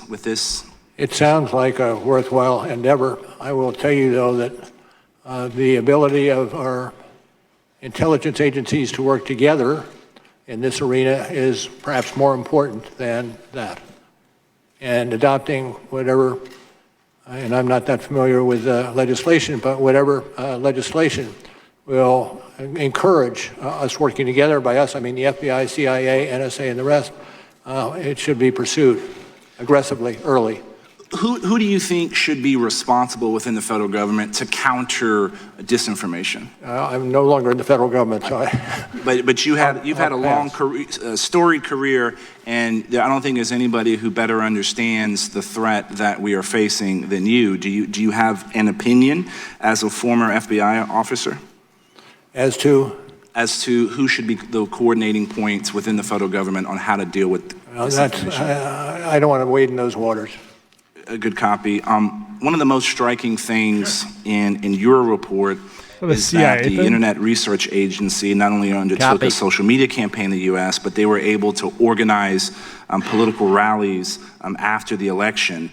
Our committee issued a report and insight on saying that Russian active measures are growing with frequency and intensity, and including their expanded use of groups such as the IRA, and these groups pose a significant threat to the United States and our allies in upcoming elections. Would you agree with that? Yes. In fact, one of the other areas that we have to look at are many more companies, or not companies, many more countries are developing capability to replicate what the Russians had done. You alluded to making sure all the elements of the federal government should be working together. Do you have a suggestion on a strategy to do that to counter this disinformation? Not overarching it. Is this, in your investigation, did you think that this was a single attempt by the Russians to get involved in our election, or did you find evidence to suggest they'll try to do this again? No, it wasn't a single attempt. They're doing it as we sit here. And they expect to do it during the next campaign. Director Mueller, I appreciate your time and indulging us here in multiple committees, and I yield back to the ranking member if he has. I yield back to the chairman. Mr. Heck.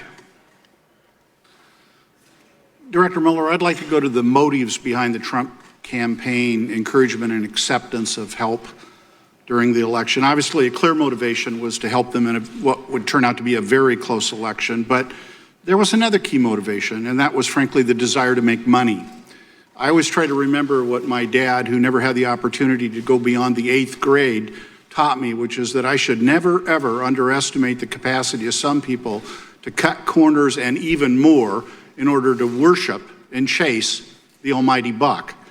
And this is important because I think it, in fact, does go to the heart of why the Trump campaign was so unrelentingly intent on developing relationships with the Kremlin. So let's quickly revisit one financial scheme we just discussed, which was the Trump Tower in Moscow. We indicated earlier that it was a lucrative deal. Trump, in fact, stood, he and his company, to earn many millions of dollars on that deal. Did they not, sir? True. And Cohen, Mr. Cohen, his attorney, testified before this committee that President Trump believed the deal required Kremlin approval. Is that consistent with what he told you? I'm not certain whether it's Mr. Trump himself or others associated with that enterprise that had discussed the necessity of having the input from the state, meaning the Russian government, in order for it to go forward successfully. Isn't it also true that Donald Trump viewed his presidential campaign, as he told top campaign aides, that the campaign was an infomercial for the Trump organization and his properties? I'm not familiar with that. Then let's turn to Trump campaign chair Paul Manafort. Did, in fact, your investigation find any evidence that Manafort intended to use his position as Trump's campaign chair for his own personal financial benefit? I will say there was some indication of that, but I won't go further. I think you'll find it on page 135 of Volume 1. During the transition, Trump's son-in-law, Jared Kushner, met with Sergei Gorkov, the head of a Russian-owned bank that is under U.S. sanctions. And according to the head of the bank, he met with Kushner in his capacity as CEO of Kushner Companies to discuss business opportunities. Is that correct, sir? I'm not certain. I'm not certain about that. Let me just put it that way. It was asserted thusly in your report, Volume 1, 160, pages 161 and 162. Your report notes that at the time, Kushner Companies were trying to renegotiate a billion, with a B, $1 billion lease of their flagship building at 666 Fifth Avenue, correct? I'm not familiar with those financial arrangements. Also on page 162, where Kushner Companies, it was asserted, had debt obligations coming due on the company. Eric Prince, a supporter close to Trump, a supporter. Campaign and administrative. A supporter. I was. Yes. He met in the Seychelles during the transition with Kirill Dmitriev, who was the head of a sanctioned Russian government investment arm, which had close ties to Vladimir Putin. Correct, sir? Yes. Your investigation determined that Mr. Prince had not known nor conducted business with Dmitriev before Trump won the election. Correct? Well, I defer to the report on that. Yet it does. And yet Prince, who had connections to top administration, Trump administration officials, met with Dmitriev during the transition period to discuss business opportunities, among other things. But it wasn't just Trump and his associates who were trying to make money off this deal, nor hide it, nor lie about it. Russia was too. That was the whole point, to gain relief from sanctions, which would hugely benefit They're incredibly wealthy oligarchs. For example, sanctions relief was discussed at that June 9th meeting in the Trump Tower, was it not, sir? Yes, but it was not a main subject for discussion. Trump administration National Security Advisor designate Michael Flynn also discussed sanctions in a secret conversation with the Russian ambassador, did he not? Correct. So to summarize, Donald Trump, Michael Cohen, Paul Manafort, Jared Kushner, Eric Prince, and others in the Trump orbit all tried to use their connections with the Trump organization to profit from Russia, which was openly seeking relief from sanctions. Is that true, sir? I'm not certain I can adopt what you articulate. I will, and I'd further assert that was not only dangerous, it was un-American. Greed corrupts. Greed corrupts, and it is a terrible foundation for developing American foreign policy. Mr. Ratcliffe. Director Mueller, given your constraints on what you're able or allowed to answer with respect to counterintelligence matters or other matters that are currently open and under investigation, you're not going to be able to answer my remaining questions. So I thank you for your courtesies in the answers that you have given to my prior questions. The lawyer that he brought, and I do thank you for your extraordinary career and record of service, and yield the balance of my time to the ranking member. Thank you. Thank you, Mr. Ratcliffe and Mr. Mueller. Let me associate my words with Mr. Ratcliffe. Got a few more questions. I want to clean up a little bit about the Eric Prince Seychelles meeting. So Eric Prince testified before this committee that he was surveilled by the U.S. government and that information from this surveillance was leaked to the press.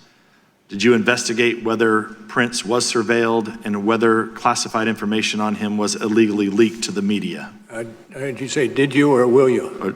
Well, I know you can't. I know you're not. So I can't discuss I know you're either not way. going to join back up in the ranks, but did you refer? Were you aware that Prince has made these allegations that he was surveilled? He's concerned that there were leaks about this surveillance. Did you make any referrals about these leaks? I can't. Oh, sorry about that, folks. Bear with us.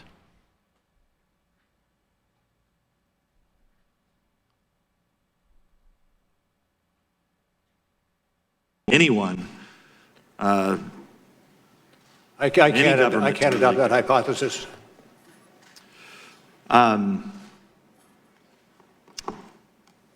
Did your report name any people who were acting as U.S. government informants or sources without disclosing that fact?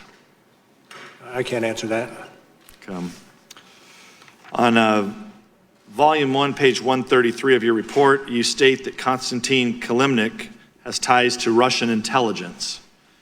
His name came up quite often today, but your report omits to mention that Kilimnik has long-term relationships with U.S. government officials, including our own State Department. I can't get into that. I know it's not in the report, but if Kilimnik is being used in the report to say that he was possibly some type of Russian agent, and I think it is important for this committee to know if Kilimnik has ties to our own State Department, which it appears that he does. Again, it's the same territory that I'm loath to get into. You were asked this earlier about Trump attorney John Dowd, that pieces of his phone call were omitted from the report. It was what Mr. Dowd calls exculpatory evidence. Are you concerned about? I'm not certain I would agree with that characterization. I think I said that before. Yes. An American citizen from the Republic of Georgia, who your report misidentifies as a Russian, claims that your report omitted parts of a text message he had with Michael Cohen about stopping the flow of compromising tapes of Donald Trump. In the omitted portions, he says he did not know what the tapes actually showed. Was that portion of the exchange left out of the report for a reason? No, we got an awful lot into the report, but we did not get every intersection or conversation and the like. So I am not familiar with that particular episode you're talking about. Thank you, Mr. Mueller. Thank you, Mr. Chairman. Mr. Welch. Director Mueller, did you find there was no collusion between the Trump campaign and Russia? Well, we don't use the word collusion. The word we usually use is well, not collusion, but one of the other terms that that fills in when collusion is not used. In any event, we decided not to use the word collusion inasmuch as it has no relevance to the criminal law arena. The term is conspiracy that you prefer to use? That's a conspiracy, exactly right. You help me, I'll help you. Thank you. There's an agreement. Thank you. And in fact, you had to then make a charging decision after your investigation where unless there was enough evidence to prove beyond a reasonable doubt, you wouldn't make a charge, correct? Generally, that's the case. But making that decision does not mean your investigation failed to turn up evidence of conspiracy. Absolutely correct. And in fact, I'll go through some of the significant findings that your exhaustive investigation made.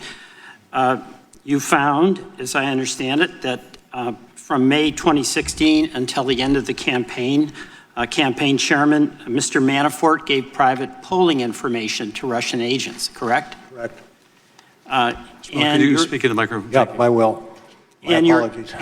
Thank you. And your investigation found that in June 2016, Donald Trump Jr. made an arrangement to meet at Trump Tower along with Jared Kushner and others, expecting to receive dirt on the Hillary Clinton campaign, correct? Correct.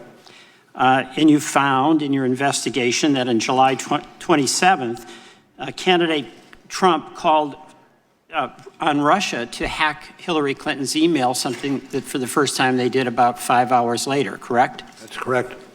And you also found that on August 2nd, Mr. Manafort met with a person tied to Russian intelligence, Mr. Kalimnik, and gave him internal campaign strategy, aware that Russia was intending to do a misinformation social media campaign, correct? I'm not certain of the tie there.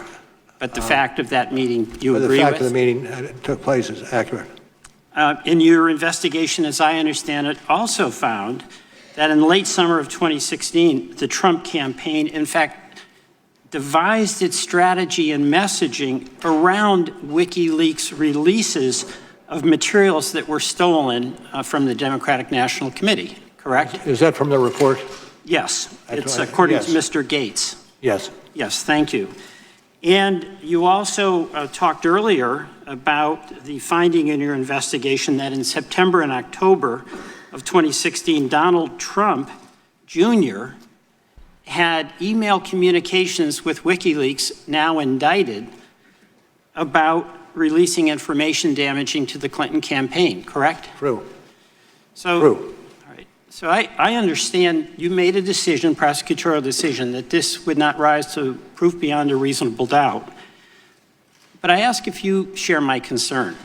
And my concern is, have we established a new normal from this past campaign that is going to apply to future campaigns so that if any one of us running for the U.S. House, any candidate for the U.S. Senate, any candidate for the presidency of the United States, aware that if a hostile foreign power is trying to influence an election, has no duty to report that to the FBI or other authorities? Well, I hope. Go ahead.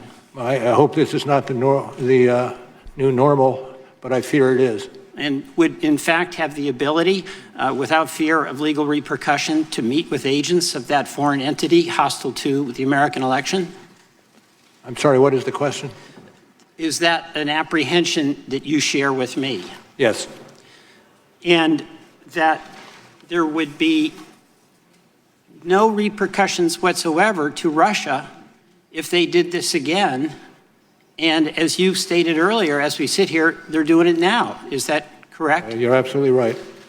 Do you have any advice to this Congress as together what we should do to protect our electoral system and accept responsibility on our part to report to you or your successor when we're aware of hostile foreign engagement in our elections? I would say the basis, the first line of defense really is the ability of the various agencies who have some piece of this to not only share information, but share expertise, share targets, and use the full resources that we have to address this problem. Thank you, Director Mueller. I yield back. Mr. Maloney. Mr. Mueller, thank you. I know it's been a long day, and I want to make clear how much respect I have for your service and for your extraordinary career. And I want you to understand my questions in that context, sir. I'm going to be asking you about Appendix C to your report, and in particular, the decision not to do a sworn interview of the president. It's really the only subject I want to talk to you about, sir. Why didn't you subpoena the president? Well, at the outset, after we took over and initiated the investigation. If I could ask you to speak on the microphone. Yeah, of course. At the outset, after we took over the investigation and began it and pursued it, quite obviously one of the things we anticipated wanting to accomplish, and that is having the interview of the president. We negotiated with him for a little over a year, and I think what you adverted to in the appendix lays out our expectations as a result of those negotiations. But finally, when we were almost towards the end of our investigation and we'd had little success in pushing to get the interview of the president, we decided that we did not want to exercise the subpoena powers because of the necessity of expediting the end of the investigation. Was that, excuse me, did you want I was going to say, the expectation was if we did subpoena the president, he would fight the subpoena and we would be in the midst of the investigation for a substantial period of time. Right, but as we sit here, you've never had an opportunity to ask the president in-person questions under oath, and so obviously that must have been a difficult decision. And you're right, Appendix C lays that out, and indeed, I believe you described the in-person interview as vital. That's your word. And of course, you make clear you had the authority and the legal justification to do it. As you point out, you waited a year. You put up with a lot of negotiations. You made numerous accommodations, which you lay out so that he could prepare and not be surprised. I take it you were trying to be fair to the president. And by the way, you were going to limit the questions when you got to written questions to Russia only. And in fact, you did go with written questions after about 9 months, sir, right? And the president responded to those, and you have some hard language for what you thought of those responses. What did you think of the president's written responses, Mr. Mueller? Certainly not as useful as the interview would be. In fact, you pointed out, and by my count, there were more than 30 times when the president said he didn't recall, he didn't remember, no independent recollection, no current recollection. And I take it by your answer that it wasn't as helpful. That's why you used words like incomplete, imprecise, inadequate, insufficient. Is that a fair summary of what you thought of those written answers? That is a fair summary. And I presume that comes from the report. And yet, sir, and I ask this respectfully, by the way, the president didn't ever claim the Fifth Amendment, did he? I'm not going to talk to that. Well, from what I can tell, sir, at one point it was vital, and then at another point it wasn't vital. And my question to you is, why did it stop being vital? And I can only think of 3 explanations. One is that somebody told you couldn't do it, but nobody told you couldn't subpoena the president. Is that right? No, we understood we could subpoena the president. Rosenstein didn't tell you, Whitaker didn't tell you, Barr didn't tell you couldn't. We could serve a subpoena. So the only other explanation, well, there's 2 others, I guess. One, that you just flinched, that you had the opportunity to do it and you didn't do it. But sir, you don't strike me as the kind of guy who flinches. I would hope not. Well, then the third explanation, I hope not too, sir. And the third explanation I can think of is that you didn't think you needed it. And in fact, what caught my eye was page 13 on volume 2, where you said, in fact, you had a substantial body of evidence. And you cite a bunch of cases there, don't you, about how you often have to prove intent to obstruct justice without an in-person interview. That's the kind of nature of it. And you use terms like a substantial body of evidence, significant evidence of the president's intent. So my question, sir, is did you have sufficient evidence of the president's intent to obstruct justice, and is that why you didn't do the interview? There's a balance. In other words, how much evidence you have to satisfy that last element against how much time are you willing to spend in the courts litigating the interview with the president. And in this case, you felt that you had enough evidence of the president's intent. We had to make a balanced decision in terms of how much evidence we had compared to the length of time it would take and to sir, do because I have limited time, you thought that if you gave it to the Attorney General or to this Congress, that there was sufficient evidence that it was better than that delay.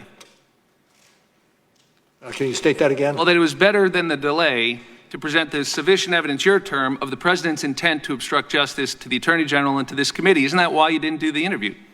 No, the reason we didn't do the interview is because of the length of time that it would take to resolve the issues attendant to that. Thank you, sir. He just basically Ms. Demings. said that he made a Thank you so much, Mr. weighed Chairman, the decision and between the Director time Mueller, and thank the you so amount much of for being evidence a that they person had of honor already. and integrity. That they Thank you already for your had service to the sufficient nation. evidence We are enough certainly better for it. to Director do Mueller, now I as do want opposed focus on the to written, wait whatever year or two responses that for the the president did provide, and the continued resolution efforts to lie of and a cover legal up what case around the happened subpoena. during the 2016 election. Were the president answers submitted under oath?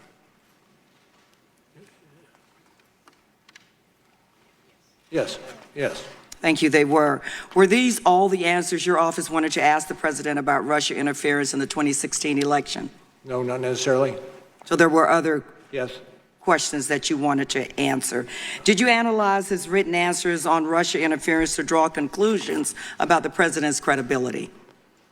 No, it was perhaps one of the factors, but nothing more than that. It was one of the factors. So what did you determine about the president's credibility? And that I can't get into.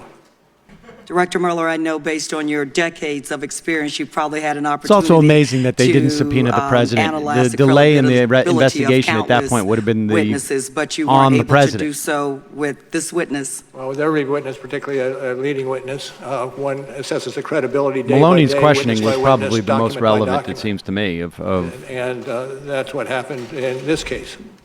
in terms of getting So we out your started with very information. little, and by the end, we ended up with a fair amount. Yeah, fair amount. Thank you. Well, let's go through some of the answers to take a closer look at his credibility, because it seems to me, Director Mueller, that his answers were not credible at all. Do some of President Trump's incomplete answers relate to Trump Tower Moscow? Yes. For example, did you ask the president whether he had at any time directed or suggested that discussions about Trump Moscow project should cease? Should what? Cease. Do you have a citation? Yes, we're still in Appendix C, Section 1-7. The first page? Uh-huh. Says the president did not answer whether he had at any time directed or suggested that discussions about the Trump Moscow project should cease, but he has since made public comments about this topic. Okay. And the question was? Did the president, let me go on to the next question. Did the president fully answer that question in his written statement to you about the Trump Moscow project ceasing? Again, in Appendix C. And can you direct me to the a particular paragraph you're adverting to? It would be Appendix C-C1, but let me move forward. 9 days after he submitted his written answers, didn't the president say publicly that he, quote, decided not to do the project, unquote? And that is in your report. I'd ask you if you would to point out the particular paragraph that you're focused on. We can move on. Did the president answer your follow-up questions? According to the report, there were follow-up questions because of the president's incomplete answers about the Moscow project.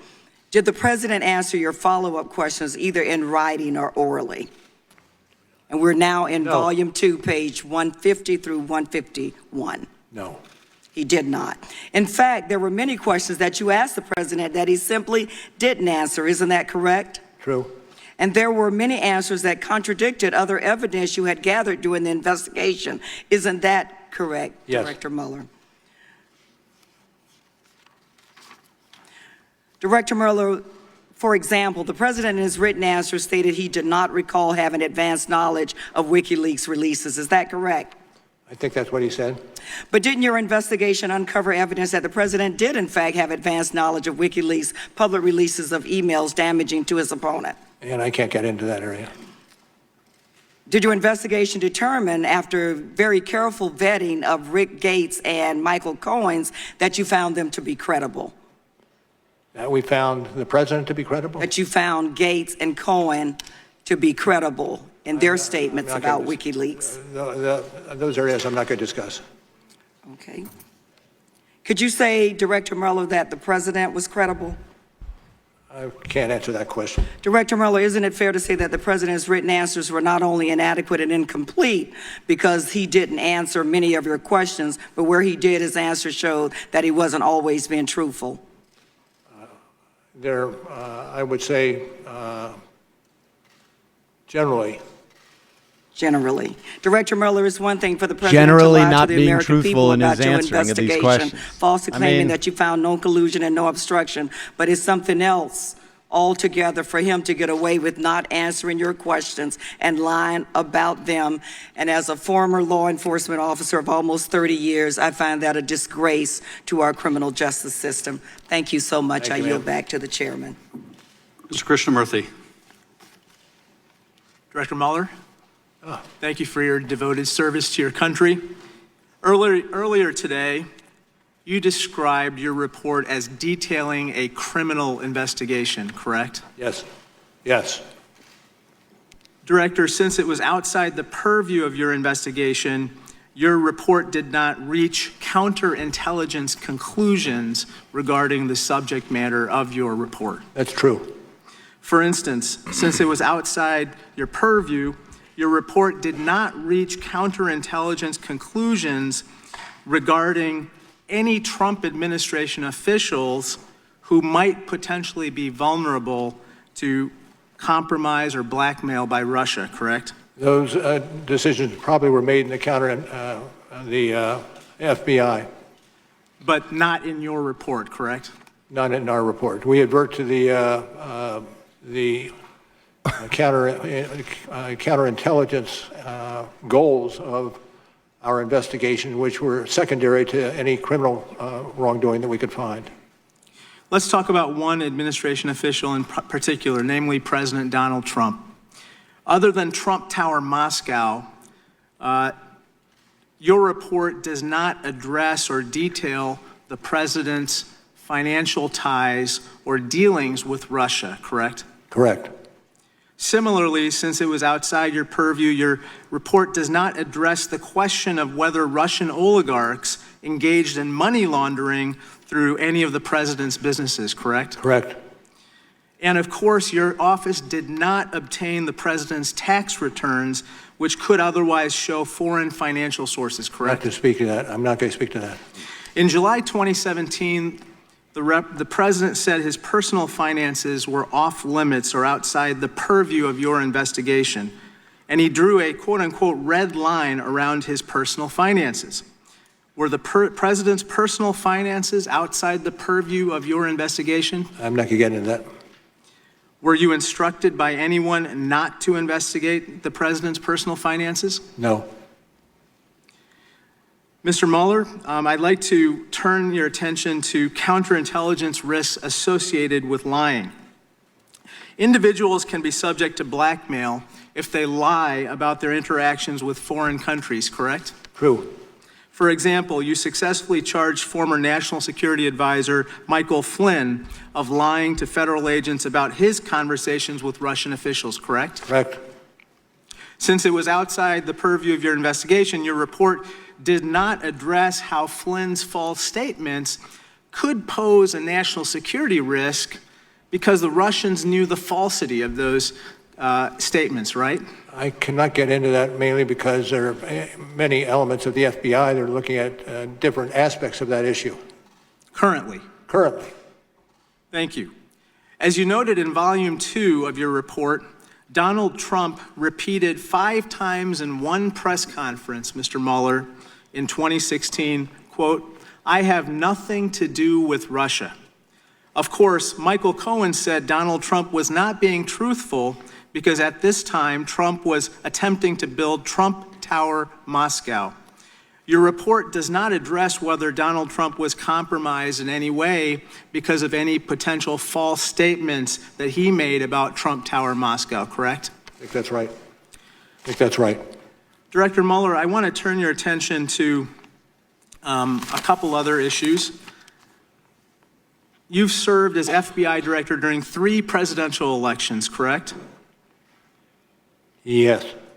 And during those 3 presidential elections, you have never initiated an investigation at the FBI looking into whether a foreign government interfered in our elections the same way you did in this particular instance, correct? I would say I personally know, but the FBI quite obviously has how do you defend an attack such as the Russians undertook in 2016?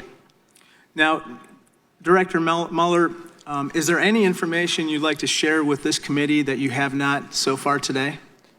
Well, that's a broad question. And it'd take me a while to get an answer to it, but I'll say no. Mr. Mueller, you said that every American should pay very close attention to the systematic and sweeping fashion in which the Russians interfered in our democracy. Are you concerned that we are not doing enough currently to prevent this from happening again? Well, I'll speak generally, and what I said in my opening statement this morning, and here that no, much more needs to be done in order to protect against this intrusions, not just by the Russians, but others as well. Thank you, Director. We have 2 5-minute periods remaining. Mr. Nunes and myself. Mr. Nunes, you are recognized. Mr. Mueller, it's been a long day for you, and you've had a long, great career. I want to thank you for your longtime service, starting in Vietnam, obviously in the U.S. Attorney's Office, Department of Justice, and the FBI. And I want to thank you for doing something you didn't have to do. You came here upon your own free will, and we appreciate your time today. With that, I yield back. Thank you, sir. Dr. Mueller, I want to close out my questions, turn to some of the exchange you had with Mr. Welsh a bit earlier. I'd like to see if we can broaden the aperture at the end of the hearing. From your testimony today, I gather that you believe that knowingly accepting foreign assistance during a presidential campaign is an unethical thing to do. And a crime. And a crime. Circumstances, yes. And to the degree, and a crime given certain circumstances. And to the degree that it undermines our democracy and our institutions, we can agree that it's also unpatriotic. True. And wrong. True. The standard of behavior for a presidential candidate, or any candidate for that matter, shouldn't be merely whether something is criminal. There should be held to a higher standard. You would agree? Yeah, I will not get into that because it goes to the standards to be applied by other institutions besides ours. Well, I'm just referring to ethical standards. In other words, we should hold those are our standards elected officials to a standard that higher should than be mere applied avoidance by of criminality, Congress. shouldn't we? Absolutely. You have served this country for decades. You've taken an oath to defend the Constitution. You hold yourself to a standard of doing what's right.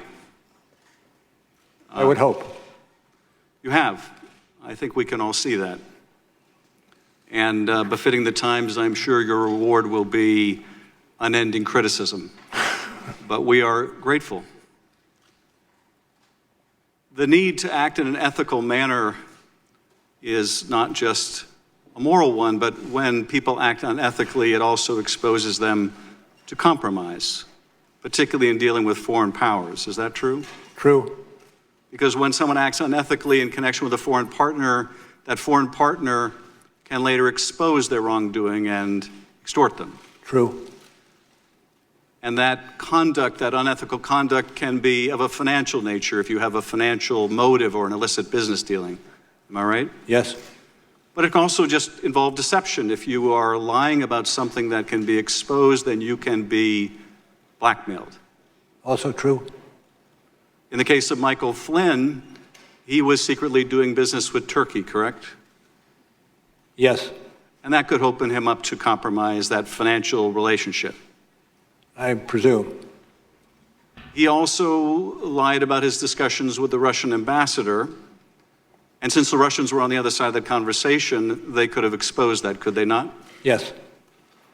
If a presidential candidate was doing business in Russia and saying he wasn't, Russians could expose that too, could they not? I leave that to you. Well, let's look at Dmitry Peskov, the spokesperson for the Kremlin, someone that the Trump organization was in contact with to make that deal happen. Your report indicates that Michael Cohen had a long conversation on the phone with someone from Dmitry Peskov's office. Presumably the Russians could record that conversation, could they not? Yes. And so if candidate Trump was saying, I have no dealings with the Russians, but the Russians had a tape recording, they could expose that, could they not? Yes. That's the stuff of counterintelligence nightmares, is it not? Well, it has to do with counterintelligence and the need for a strong counterintelligence entity. It does indeed.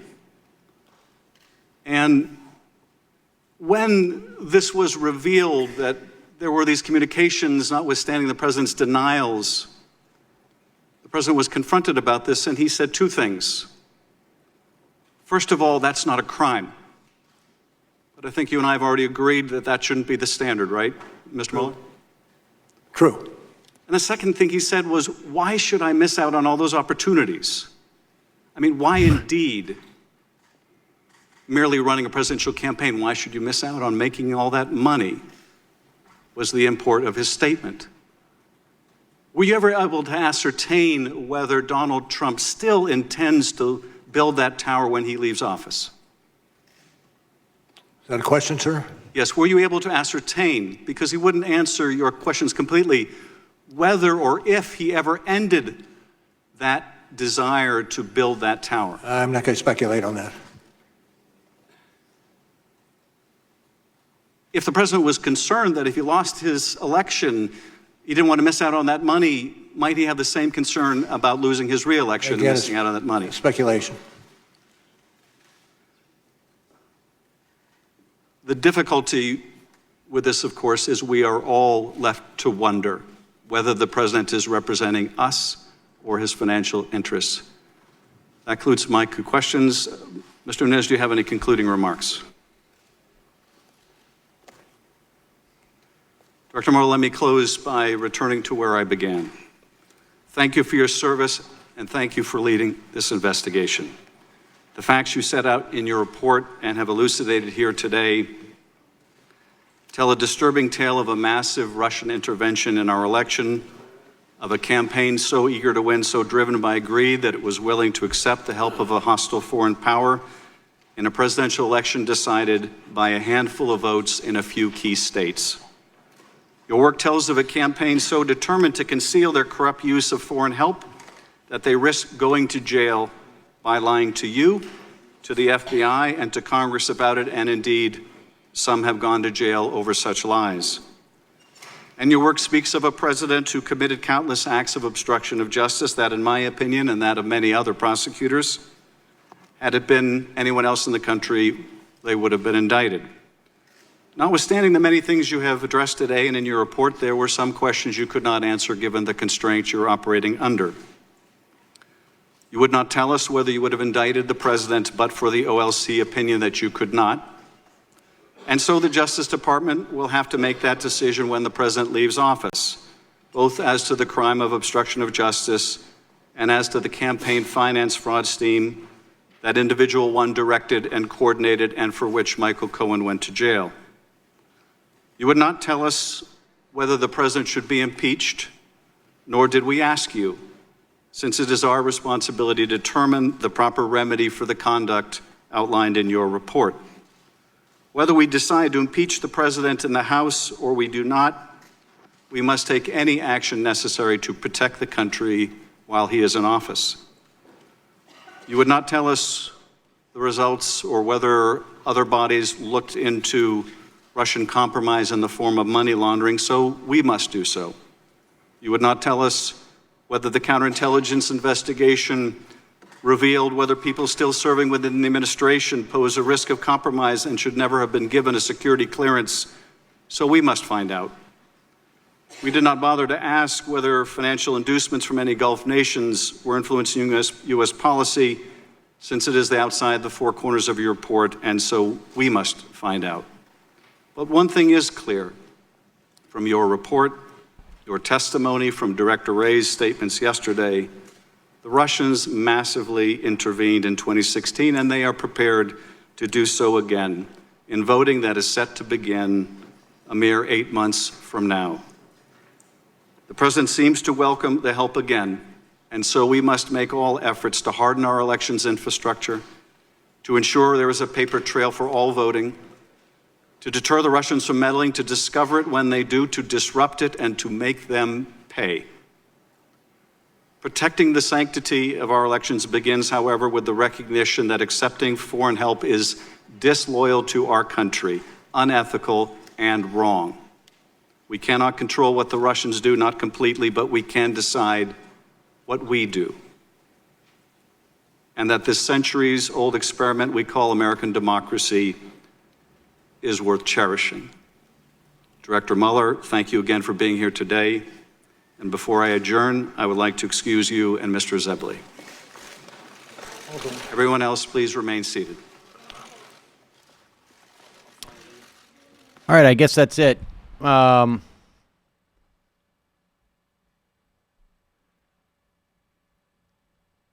think this, if you take the totality of these two hearings that we've watched today, particularly, I thought the Sean Maloney's questions regarding why you didn't subpoena the president really brought out the fact, and there's been other moments when this has occurred, brought out the fact that Mueller believed that there was sufficient evidence to charge the president with obstruction and never made that final determination. Or at the very least, I mean, clearly, Mueller felt there was sufficient evidence to charge the, in regards to charging the president with obstruction relative to the return on the investment that would be involved in a year's worth of battle on a subpoena to get the president to speak. And I think that's pretty significant. I mean, really, the question here is, will this encourage more investigation and perhaps an impeachment inquiry by the Congress? I think part of that, I think some people are going to be moved in Congress simply in terms of sheer numbers. Then the other question is, will the public be sufficiently moved to do so? I don't think the public, I don't think that second bar was crossed as a threshold. But it remains to be seen if this doesn't shake loose some other things in terms of investigations that might push it more. I mean, Mueller just was not a particularly cooperative witness. And no. I think the Democrats should have pushed him a little more. But my money's on this won't change anything. Well, yeah, I mean, I don't know. Nothing will change anything. I mean, honestly, like what would? I don't think this is going to be this isn't going to make a dramatic change in the disposition of the American public. But few things rarely do. And I don't think anybody anticipated that after today there was going to be this sort of massive swell of support for impeachment. I do think that the stuff that came out today so explicitly, and certainly, like, I didn't know the reason why they decided not to subpoena the president was because of time and because they thought they had sufficient evidence to obstruct. It's clear from some of the exchanges here that Mueller said that there should be that he thought that Congress was going to impeach, and based on the obstruction. Will that change anything? I don't know. What would change anything? Well, plenty of things. I mean, I hate to sound like a broken record, but if anything's going to change the disposition or the obedience of the American public, it's going to be the massive immiseration that people are currently experiencing in their lives. Right. Deaths of despair are going up. They're still going up every year. Deaths from suicide, deaths from opioid overdose. People have no control over their lives. They don't have the basic things that they need to live. That's what's going to inspire a grassroots uprising. Okay, so aside from a slow devolution of American life and despair, there's nothing else that will change. My problem is, aside from that, I mean, I don't. No big deal. My problem is how little information. Like the reason I haven't finished the Mueller report, frankly, is because the good stuff is clearly left out of it. Like every time there's an interesting part where it's like, okay, we're going to get to the bottom of this, it's like, this is redacted. Yeah. And that's the thing that's frustrating. And so you have the Barr stuff on that element, and then you also have these ongoing investigations with the FBI that preclude. I think he said at one point Donald Jr., right? Yeah, exactly. That I want to know about those investigations. This Mueller stuff seems like it's like an introduction or something. I mean, there has been, and I don't know what the Democrats could have done differently in this instance, to be frank, but Barr, in particular, has done an exceptional job, it seems to me, politically, of killing this, or at least severely diminishing it. Like, it was effective in those first couple of weeks, and frankly, the the people who ran around and said that this report totally exonerated Donald Trump based upon what Bill Barr said were foolish. And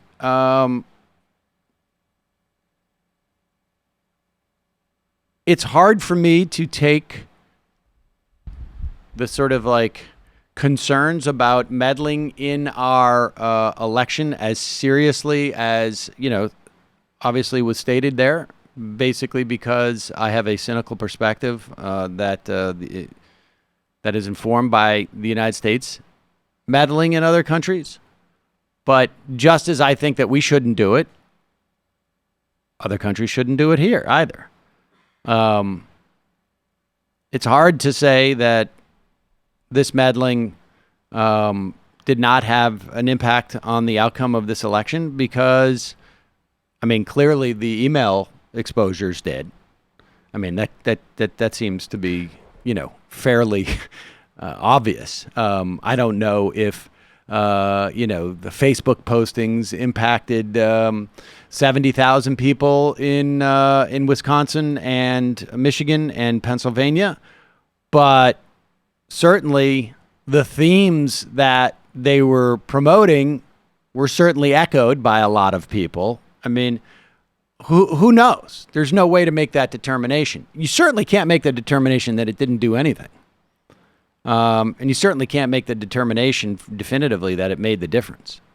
But, again, when you're talking about this small of a victory, anything could really, the things don't have to be terribly substantial when you have this narrow a margin of victory. I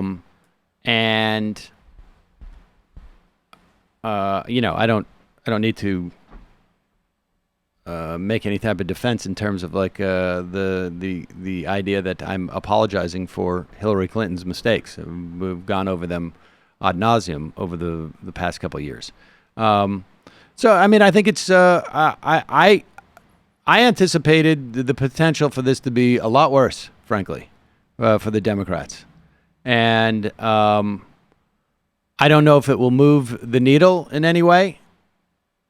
And really, what is the measure of this? The measure of it would be if polling shows a rise in the number of people who want to see Donald Trump impeached, and if we see an increase in the number of Democrats in the caucus who announce that they're for impeachment. I mean, that's basically what it is. And I would also say if we see more energy in oversight at this point. Those would be the three measures in which we would determine what the implications of these hearings were. And just from a practical standpoint, I mean, I think I saw a tweet that Trump was never left to the place that he's probably watching. Oh, of course. Hearing of course, from. he's Like, driving him insane. Impeachment would be great for that, just to keep him occupied. Exactly. Well, again, I keep saying that nature does not like a vacuum. And something's going to happen between now and the election. Bill Barr will find a way to fill it. Well, and the Republicans, without a doubt. And so I think it's crucial that the Democrats continue on the offensive and continue to put the administration on the defensive with this stuff. Crucial.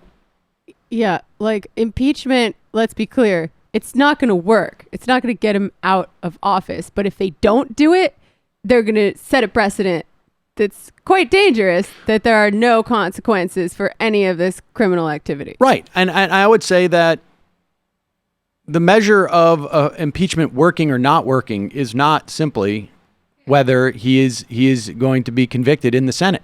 Yeah, there are different ways for it to work. I think one could argue that the impeachment of Bill Clinton worked insofar as Al Gore did not win that election. And I would argue that for impeachment to work, it's not just a measure of whether it leads to him being booted out of office, but whether it sends, like you say, a signal of accountability. And it is a political mechanism. And so if it made it harder for Donald Trump to get reelected, which I think it would, then I think it would work. If it caused people to be held accountable, if it was effective in making people address subpoenas, which it would, then I think it would work. So, all right, folks, that's it for our programming today. We will be back with just one show tomorrow. And we will see you then. Don't forget, check out the AM Quickie. Bye-bye. It might take all the strength I got to get to where I want, but I know somehow I'm gonna get there. I wasn't looking when I just got caught between the truth and the light bar. But finding out won't make me feel any better. Yeah, I know the clock is ticking, but the meds are gonna kick in, and my pilot light shining bright. I get somewhere the choice was made, for the option where you don't get paid, for the road that bends before it finally breaks you. I guess somehow I lost me